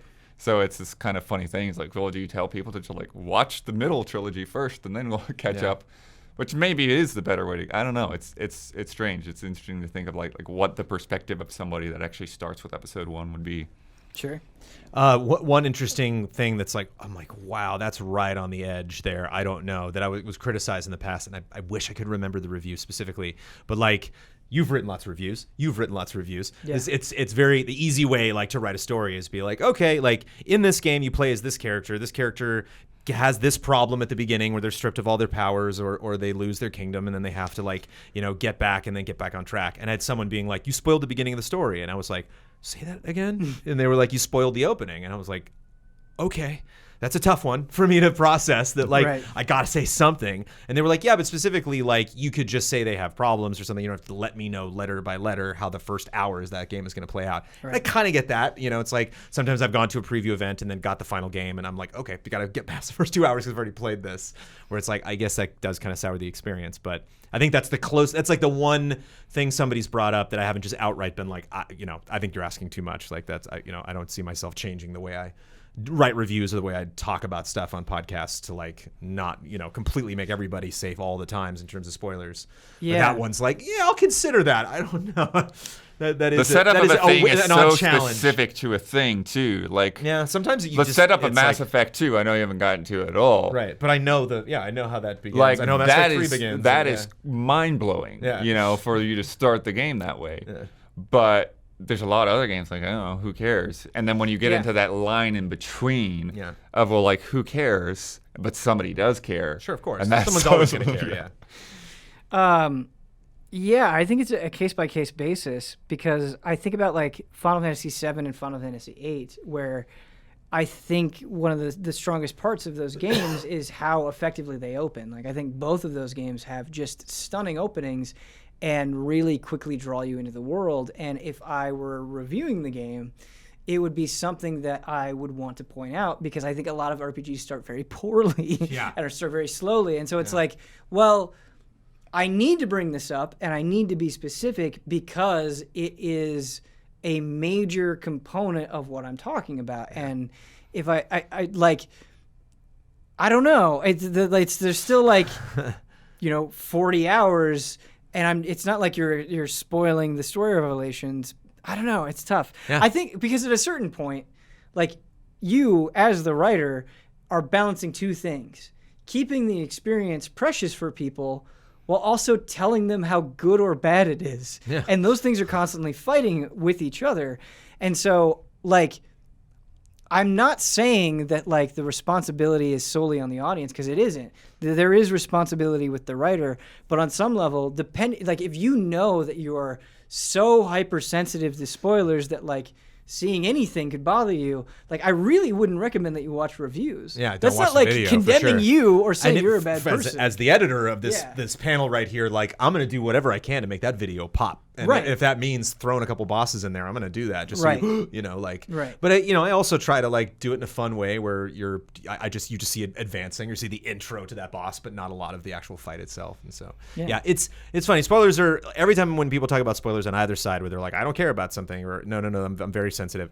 I always try to listen to them. I always try to process that information and try to understand the position where they're coming from. But very few statements have been made toward me in the last the 15 years I've been in this business that I've been like, I'm going to change how I do stuff. Like I think as I mentioned, I've gotten more sensitive to those things over time, but it's just like, when people are like, you spoil too much in reviews, I'm like, I'm not going to change. I'm sorry. I'm going to give the advice that you just did, where it's like, read the text on easyallies.com. Don't. If you're that sensitive, especially around specific franchises, like, stay far away from our videos because they're going to spoil. They're going to show you a little bit. They're going to make it exciting. It's going to be the next phase. Like there's the advertising phase, and the review phase to me is like more of an investment. It's like if, you might want to just go straight from trailers into the game if it's very important to you. Yeah. Well, it's funny to me too. Or not even trailers for some people. And maybe it's because I haven't reviewed other forms of media, but I feel like it's so much more heavily focused on games media. Oh yeah.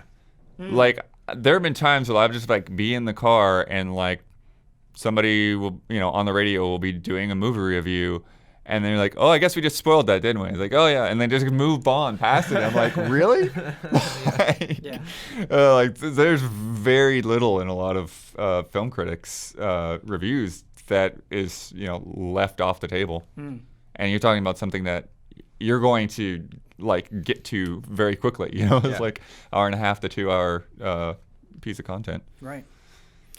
Our last email is also not a question, but we had a lot of, not a lot of, a handful of responses to our talk about Sekiro and difficulty and it needing a difficulty. And I really liked this response, and so I wanted to read it out. And just to clarify, to give context for people who missed that episode or missed that conversation, the panel was myself, Brad, and Brendan Jones, and we basically kind of all agreed that we didn't think Sekiro needed an easy mode, that it wasn't a requirement. I am very much oversimplifying that conversation. I encourage you to go listen to that conversation, but just to kind of get you set up for what Cameron is about to say. Hi, Ben and Allies. Greetings from the cold north. I've reflected a lot on your recent HOTTAKE on the question of an easy mode for Sekiro, and I was hoping to share a different perspective. I think that as lifelong gamers and privileged individuals, we forget sometimes that easy mode is hard mode for some people. Whether it's a new gamer or someone who may have a physical disability, an easier difficulty offers someone an opportunity to have an experience they would be otherwise barred from. I feel that it's too dismissive for us to simply tell people that a game isn't for them, rather than to consider ways that they can share in a game with us. I think the lengths the industry has gone in recent years to create new controllers and gaming accessibility options is quite inspiring. I look at a game like Celeste and think about how many people got to experience this otherwise punishing game thanks to its generous accessibility and assist options. Especially praiseworthy to me is the fact that you can still earn every trophy/achievement in the game with its assist functions, with no judgment from the developer. Interesting. I think we often lose sight of the fact that gaming can still be rewarding for us, even if even easier difficulty exists. Rather than viewing easier difficulties as devaluing the core experience, I think it's worth considering how it enriches the experience for people who might have missed it no matter what. I'm definitely okay with the developer choosing not to offer these things, but I think it's the design perspective we need to consider more as our industry grows. Maybe it's time we stop thinking about a game's lower difficulty as an easy mode, but rather as an accessible mode. I would much rather have someone be hyped that they got to fight a licker, save the Earth, or see Kiryu's journey to the end, rather than worry about how it might have mechanically differed from my experience. Thanks for taking the time to read this. I know there really isn't a question here, but I wanted to offer a different perspective on game difficulty and why it's important beyond the idea that a game is too hard. If you wanted to use this as a launching point for any conversation around those ideas, that would be awesome. Stay easy and stay positive. Thank you so much for that. I think that was a really nice and well-considered and polite way to disagree. Sometimes it's hard to respond to something when somebody's just screaming that you're wrong, or that they don't fully understand where you're coming from without offering you a chance to clarify. And so I liked that. And I just feel very passionately about this, and so I'm sorry, Brandon and Blood, but I just want to jump in here. And to me, I am all for letting as many people play games as possible through the method of play. And what I mean by that is exactly what he describes. I love the fact that we are having a broader range of control methods for people so they can more easily play games, or so they can better play games. I think that's awesome. And I think it is great of what Celeste is doing. I think it's great that the developer was like, here, we're going to give this to you. We're going to let you get all these achievements. That is a choice that Celeste made. I'm not against that in any way. I agree with him that I don't think it's devaluing the game. I think where I'm coming from is directly dictating what a developer puts in to a certain degree, where I don't want any developer to be discriminatory, but I don't think necessarily not having difficulty options is discriminatory. I think as long as you let everybody try to play your game, that's okay. And it might take you longer, or it might be harder, but there's nothing wrong with taking longer or being harder or not finishing. I don't think you not finishing a game makes you a lesser person. To me, I think it's where a lot of this conversation is coming from is oh, I can't play this, or I'm not very good at this, therefore I'm not as much of a gamer. And I don't think that's true. I think you are just as equally valid. I think what is a problem is when people be like, I beat this game, or I beat this game in this way, or I beat this game on this difficulty, therefore I'm better than you. I don't think that's true at all. I think if you play video games and want to enjoy them, your perspective is just as valuable as everybody else's. But I don't want to, and difficulty is a weird thing to focus on, but I don't want to get to a point where it's like, okay, you have to present your game the exact same way as everybody else presents it all the time. Yeah. Like, that to me is scary, and I'm not saying that that's what Cameron is arguing for or that's what these people are arguing for. I'm just saying, removed from that argument, I think it is okay that people present things in different ways, and I think Sekiro not having a difficulty is a conscious artistic decision. It does change the way that you perceive the game. It does change the way that it presents itself. It does play into how you view it. And I think that that is okay. And it's if what's also going to sound really weird is if From Software was like, hey, we've decided that we want to add an easy mode. We're going to patch that into Sekiro. I would actually be all for it. You nailed it. I think I want to pause you there just for a second. Yes. Because I think that is the crux Yes. to me of the entire conversation. Yes. Is if people like, wonderful Steve Spahn from Able Gamers, if people want to make a case for people, that have various challenges trying to enjoy games the way so many of us other do and take advantage and take for granted, that's fine. If the next From Software game doesn't have an easy mode and they complain and they say that's disappointing, we wish you would, that's fine. Yes. Let them have that opinion. Yes. If From Software says, oh, you're totally right, that was not necessarily a mistake, but like we do want to evolve it as a company and add this, Right. That's also okay. Yes. You know what I mean? So it's just kind of like, but if they don't, and they're like, no, or you get games like, for some reason, I always think of Stanley Parable. Like, what an odd, weird game. You know, like that is constantly like, nope, wrong. No, incorrect. Nope, you can't beat it. It's like if you get weird things like this or something like Cuphead that's like, that's just so like frustratingly, just very, very, very challenging.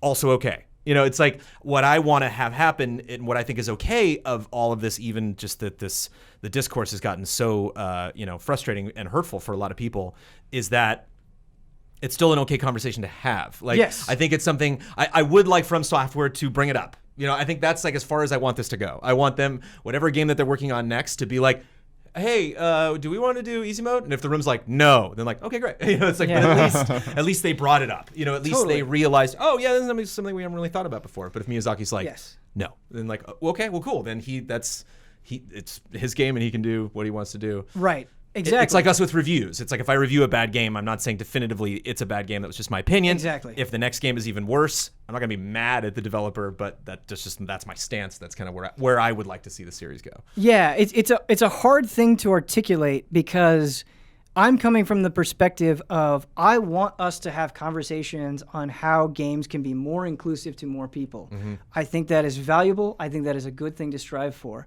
I'm also coming from the perspective of I want these artists to have as much creative liberty as possible. Yeah. And I think having that creative liberty is going to alienate people some of the time. That doesn't mean that they're saying that you can't play their game or that you can't like their game. It's just there's no way that you can make artistic decisions that are going to appease everybody all the time. Yeah. And I think both of those things can be true. And I think what can be frustrating, particularly in the case of Sekiro, is it feels like we're putting all of our eggs into this basket, where it's like, this game needs an easy mode. This game needs to solve all these problems. This game needs to do it. Where to me, I think it is maybe more valuable to look at a broader picture and be like, where are we going with games as a whole? What sort of options are we providing with games as a whole? Are you getting something here and then something here? Like, I want there to be diversity and variety. I don't necessarily need every game to check all boxes at all times. And I feel like when you say that, when you say like, I don't need every game to check all boxes at all times, you're saying like, I don't want you guys to play this game. And that's not what I'm saying. I want you to be able to play everything, but I don't think it is also reasonable for you to expect a game to conform around your personal preferences completely all the time. Yeah. And that can sound a little contradictory, but I think both of those things can be very, very true. Think about localization. You play lots of Japanese games, Yeah. and there's a lot of Japanese games, especially retro games, that are very frustrating because we never got them. They Right. never made, and that's a lot of work to have a game that's in Japanese and put it in English. Right. And I think you can be disappointed as a fan, and you can tell that company, hey, it'd be great if we could get. If we could actually get Mother 3, if we could actually have these things, but I'm not going to go so far as to be like, how dare you that we didn't get it? It's like, okay, it's a business. It's your not only creative vision, but how much money are you willing to spend? Is that something your dev team can know how to do or really stretch their perception of what the game could be? So yeah, I dude, it's crazy because I thought about the last question. I was like, is he going to bring up Sekiro in difficulty? Because when we talked about this, it was before any of this really broke, right? Yeah. And that we got ahead of the conversation. Right. But one of the bad sides of that is I hadn't really thought about it that much, and so I don't even remember what I said honestly on the last 2 weeks Sure. because my brain has evolved so much. I've rethought this whole conversation so many times and looked at it from so many different perspectives compared to a lot of topics we typically talk about. So Yeah. it is frustrating that it's laser focused on Sekiro, but it's like I'm kind of glad it happened in a weird way because it's made me think about this very differently. I think it's the same case when a lot of these conversations happen where, on one hand, I'm grateful that we're having this conversation that I think we probably should have more often. But at the same time, when you have something blow up in this way, it also brings about a lot of ugliness that is not as much fun to wade through.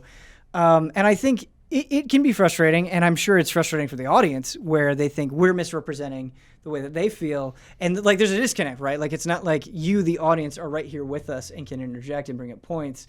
There's a delay in our response, and we're going to forget to bring up a certain side, or we're going to not consider something. And it's not the most frustrating thing for me when people are like, oh, well, Ben is just part of the crowd that thinks you need to get good. And it's like, no, I don't feel that way at all. Right. I don't think that you just need to shut up and get good. I want you to talk about these things. But it's just let's not be so quick to put each other into another camp. And that's what I really like of what Cameron did, is he was like, hey, I heard you. I thought a lot about this. Here's my perspective. I'm not accusing you of anything. I'm not accusing your audience of anything. This is just where I'm coming from. And I think that level of respect for the discourse is really productive. And I just wish it could be like that more often. So. Here. Yeah. Sorry, Blood. You didn't really get to get your 2 cents in, man. Yeah, I mean... F-Zero-GX, easy mode. What do you think? But yeah, I mean, I think that's, it's, and I didn't get to listen to the last frame check, so I don't know all the angles, but I think that is a hard thing to try to wrap, your head around in a way is the experience of something is supposed to be difficult and you are supposed to overcome it, and I think, I don't, it's weird because the accessibility thing has kind of gotten thrown in there, and I think that now there are a lot of people that are very genuinely concerned about that, but part of me questions did this originally get brought into the conversation by those people, or did they just kind of get taken along for the ride for this thing? Sure. Because I do think that there is a difference between accessibility and just general difficulty settings, and I think that, it's just been in the past 2 or 3 years where people are really talking about accessibility and really trying to make those things happen. And, Right. With the Xbox adaptive controller and all the cool things that they're doing has really surfaced this need. Mm-hmm. And in a way, it almost feels like we need this whole team of experts, to be able to go into games and take something like Sekiro and go alongside the teams okay, how do we make this work? How do we make this for all of these different people who have all these different needs and to be able to play this type of game? How can we make this work for them? And I think that's something like you said, the industry's just, we've got to evolve, we've got to catch up to this and get there.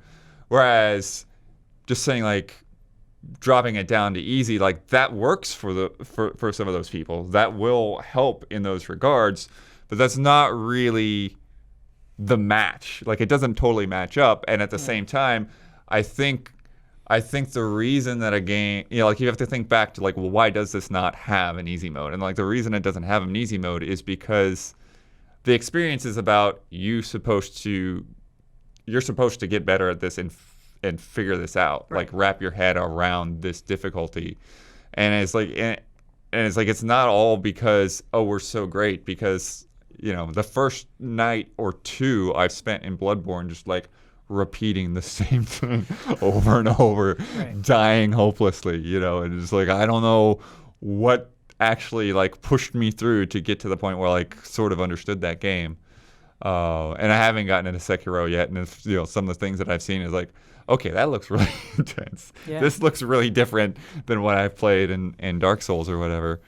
And so, yeah, to me, when you're talking about a difficulty mode and just an average person that doesn't have to deal with any kind of disabilities going into that and trying to learn how to work with this game, like the best thing I can picture, and I don't know what From Software would ever come up with if they did want to tackle this, but to me would almost be like some kind of like ratcheting adaptive difficulty, so that like as you get better, like it increases the challenge until you get to quote unquote normal, and like, okay, like it, sort of almost how like a Forza game, for instance, like you've got all of these assists that you can turn on. Let me toggle the things on that make this the most comfortable, but then like it incentivizes you through credits or whatever to like, okay, I'm gonna turn this off or turn that off until I like, okay, now I actually understand how this works. But then you compare that to Gran Turismo, where it's just like, here, we're just gonna like give you a bunch of lessons. Yeah. This is how you brake. Okay, now this is how you break into a turn. This is how you do a hairpin. This is like how you actually take advantage. And so like there's a whole other different side of, oh, like I actually feel like I progressed and gotten better as a driver through these lessons. So it's really fascinating to see like the different ways that you could approach these things. Yeah, and I think it is valuable that there are different ways, that we're not just focusing on communicating or teaching in only one way, because I think that is restrictive and exclusive too. And I think the thing that's also hard for me is like I don't want to speak for people. I don't want to say you can't do something. Like I believe in you. Like I want you to be able to play this thing, absolutely. But I also believe that you can, if you really want to. I believe that you can do it. And I think it gets dangerous, and I don't want to say condescending, because I don't think people are trying to be condescending, but it's like, well, it's a little bit weird to me to be like, we have to do it this way, otherwise these people won't be able to play it. And it's like, well, I want to talk to those people. Do they really think they can't do it, or have they just not done it yet? And I think there's a difference there. Like I don't know. Maybe that's too optimistic. Maybe that's too idealistic. But I don't know. I want to believe to people, and if the point is rising up to a challenge, I want to believe that a lot of people can do that. Yeah. And I don't know. I think a lot of the advancements that have been made toward accessibility, and that's why it's tough. It's just like we're talking about difficulty, or we're talking about disability or accessibility, and I think like we tend to go round and round and round with these conversations until somebody finally takes a step, and then maybe other developers, match it, like even color blindness and epilepsy warnings. Like I could imagine like, whoa, when you first start seeing those, it was just like, yeah, I've never had to deal with that. It was like, well, then that's, don't worry about that. It's not for you. Right. And I think that's what's so fascinating about this, that it's, people keep bringing up examples, and and that's what's fascinating. That's why I actually have been enjoying this discourse, because I seek out takes like that, where someone's like, well, would you be okay with this? And it's like in each instance, I'm like, I don't know. Like one thing that somebody brought up is they were like, what if somebody released a puzzle game that all the puzzles were solved? And so people were like, they do. Like some puzzle games have been released that way. And it's like, I thought about like, somebody was like, would you want to play The Witness with all the puzzles solved? And I was like, yeah. Actually, like I didn't play The Witness, but if there was a mode, if there was like some cheat we found out or something that was released that's just like you just type in this thing and then boom, it's all done. I'd be like, boy, I'd probably boot up, because Amanda got it. I'd probably boot up her account just to walk around that world. You know, it was just like, that was a very stressful game for me. I played a little bit of it and was like, I'm clawing my face off right now. I can't handle this. This is not for me. But it's just like, but it's still a gorgeous world to look at, you know? And so like, I actually would be tempted to just kind of like, oh, this treehouse is cool, and oh, neat, okay. You know, it'd only take me 10 minutes, but then I'd have something to say. And for someone in my position who likes to talk about as many games as possible, like, that'd be cool. It'd be neat to have that knowledge of what that island looks like and how it was put together, you know. Now, obviously, I'm losing on the specifics of, like, you know, the get good part, where it's like the mastery that you do. I can't speak to that, as long as I'm honest, you know, like. But I don't know. It's interesting. I like in this specific interest to have my somewhat what I perceive to be set in stone ideals kind of shift and kind of challenged. You know, whether I ultimately come back to the way I believed at the end of the day, it's kind of fun to be like, oh, that is weird. Yeah, that is kind of strange. You know. Yeah, I don't know. It's such a hard question, and yeah. There's no real answer to it. There's no. It just like you talk about the witness, right? They're voices that need to be heard. I think at the end of the day. Yeah, you know? absolutely. Like when people say, "I want to be able to tune the game to enjoy it the way that I want to enjoy it," I respect that, and I think that's a good point. But like I remember, you know, when cheat codes were a thing, like putting on God mode in Doom, for instance, like.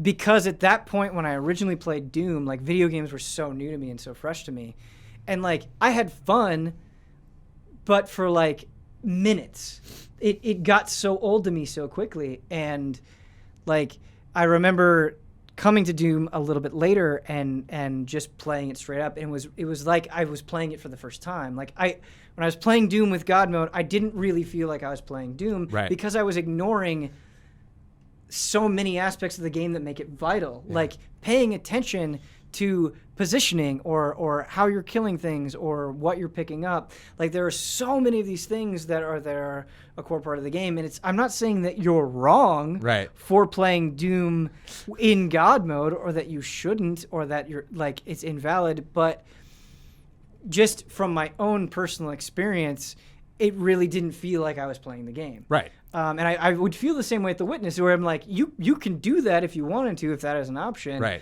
I'm not saying that that's wrong, but I do think you're getting a very different thing. Right. What would be frustrating on my part is if I was so like, oh, I didn't like Doom, and you're like, really? And it's like, yeah, I thought it was really easy. And you're like, oh, okay, yeah, I thought that game was really hard, and you're just like, yeah, all I was doing was just running around, and I didn't take any damage or anything, and you're like, wait, what? Did you have the God mode on? Like, yeah. It's like, well, okay, well, let me know. Know, it's like you need to preface that if we're going to be having a legitimate, you know, debate or conversation or, you know, analysis of that game. So I think like that might be kind of the era we might be moving into in this industry, where like you do need to, you know, kind of preface like what, you know, like what was your experience? How did you handle it? You know, what difficulty did you play on? What language did you play in? You know, just so I know, okay. Right. I didn't like the story. I didn't like the performances. What language did you play? Japanese. Right. Oh, okay. Oh, yeah, like, that was a funny thing that came up with Breath of the Wild, right? That, like, the English voice acting was supposedly, like, some of the worst out of all the different languages that are out there. I had it. I'm in a book club, and one time, like, somebody started talking about some chapter when we were meeting, talking about the book, and everyone in the room was like, what are you talking about? And they're like, oh. And we, like, found, like, they had a different edition that added, like, 5 chapters. And we were just like, whoa, you know. What? So it's just, that's just going to maybe in the future be a little more difficult, because you're going to have to kind of specify, like, wait. Yeah. And before we get into this topic, what were your parameters? I think that specificity is good. I do find that tends to breed maybe elitism is too strong of a word, but just like, oh, you played it that way. Right, and it's like, then what problems are we really solving if we're communicating? Because they're like at times like even we will get looked down on for like playing a game on normal. I'm like, well, that's all the time. Oh, sure. Yeah. I don't know. Well, I appreciate you having that conversation with me, Brandon Blood, and I know that I definitely had a lot to say there, but I'm very passionate about it, and I do think it is an interesting and ongoing conversation. And yeah, that is going to do it for this episode of Frame Trap. Thank you all for watching, for sticking with us for this 3 hours and 16 minutes, it looks like. Yeah. If you want to send in an email, the email address Star Wars. askeasyallies@gmail.com. And if you made it to this point, I have exciting news that we'll have to post again later, but if you're watching this episode, you'll be the first to hear it. On the next episode of Frame Trap, it will be myself, Mr. Kyle Bossman, And, well, okay, Kyle has not confirmed that he can be there, but he has shown interest. Never count on Kyle. No. That's not a slam on Kyle. I'm just realizing, because Kyle said that he was interested in being on this episode, but he hasn't locked that in 100%. So probably Kyle, maybe someone else. Not because you can't count on Kyle. I don't believe that at all. But just trying to be as accurate as possible here. But we have gotten confirmation that Maximilian will be on the next episode of Frame Trap. If you are not familiar with Max, he is a wonderful dude who works his ass off to provide a ton of video game coverage content on YouTube and on Twitch as possible, but he primarily focuses on fighting games. And he's been doing this for a long time, and I just think he is very passionate. I love listening to him talk because I can tell that he cares so much. I really admire his work ethic, and I just think he has great vibes. It's fun watching him play games. He gets really into them. He gets really emotional. He gets really excited. And so we're going to have him on. We're going to be talking a lot about Mortal Kombat 11, but I'm sure the conversation will branch off in a bunch of different directions. But he will be here on April 25th, and probably Kyle Bossman as well. So if you want to... Or, I'm sorry, the episode... Oh, man. I'm bungling this a little bit. The episode will not be going live April 25th. It will be going up for early access that Saturday, and then for everybody else on Monday, as normal. I just have April 25th locked in my mind because that is when we're going to be shooting the episode. But it will be that following Saturday if you are an early access patron, and then once again on Monday if you are not. So, yeah, look forward to that. I am excited. I've wanted to have Max on Frame Trap for... Please be excited. Yeah, a long time. I really have. I've been a fan of his for a while. Brandon's heard me talk about this very thing for a long time, and we finally made it look happen. at him for how to do Easy Allies, man. Like his name comes up a lot when we talk about it. Does from thumbnails to audio to format of how he does his shows. Yeah, he's a pro. But yes, that'll be happening for the next episode. Look forward to it. Thank you again, Brandon and Blood. And we will see you next time.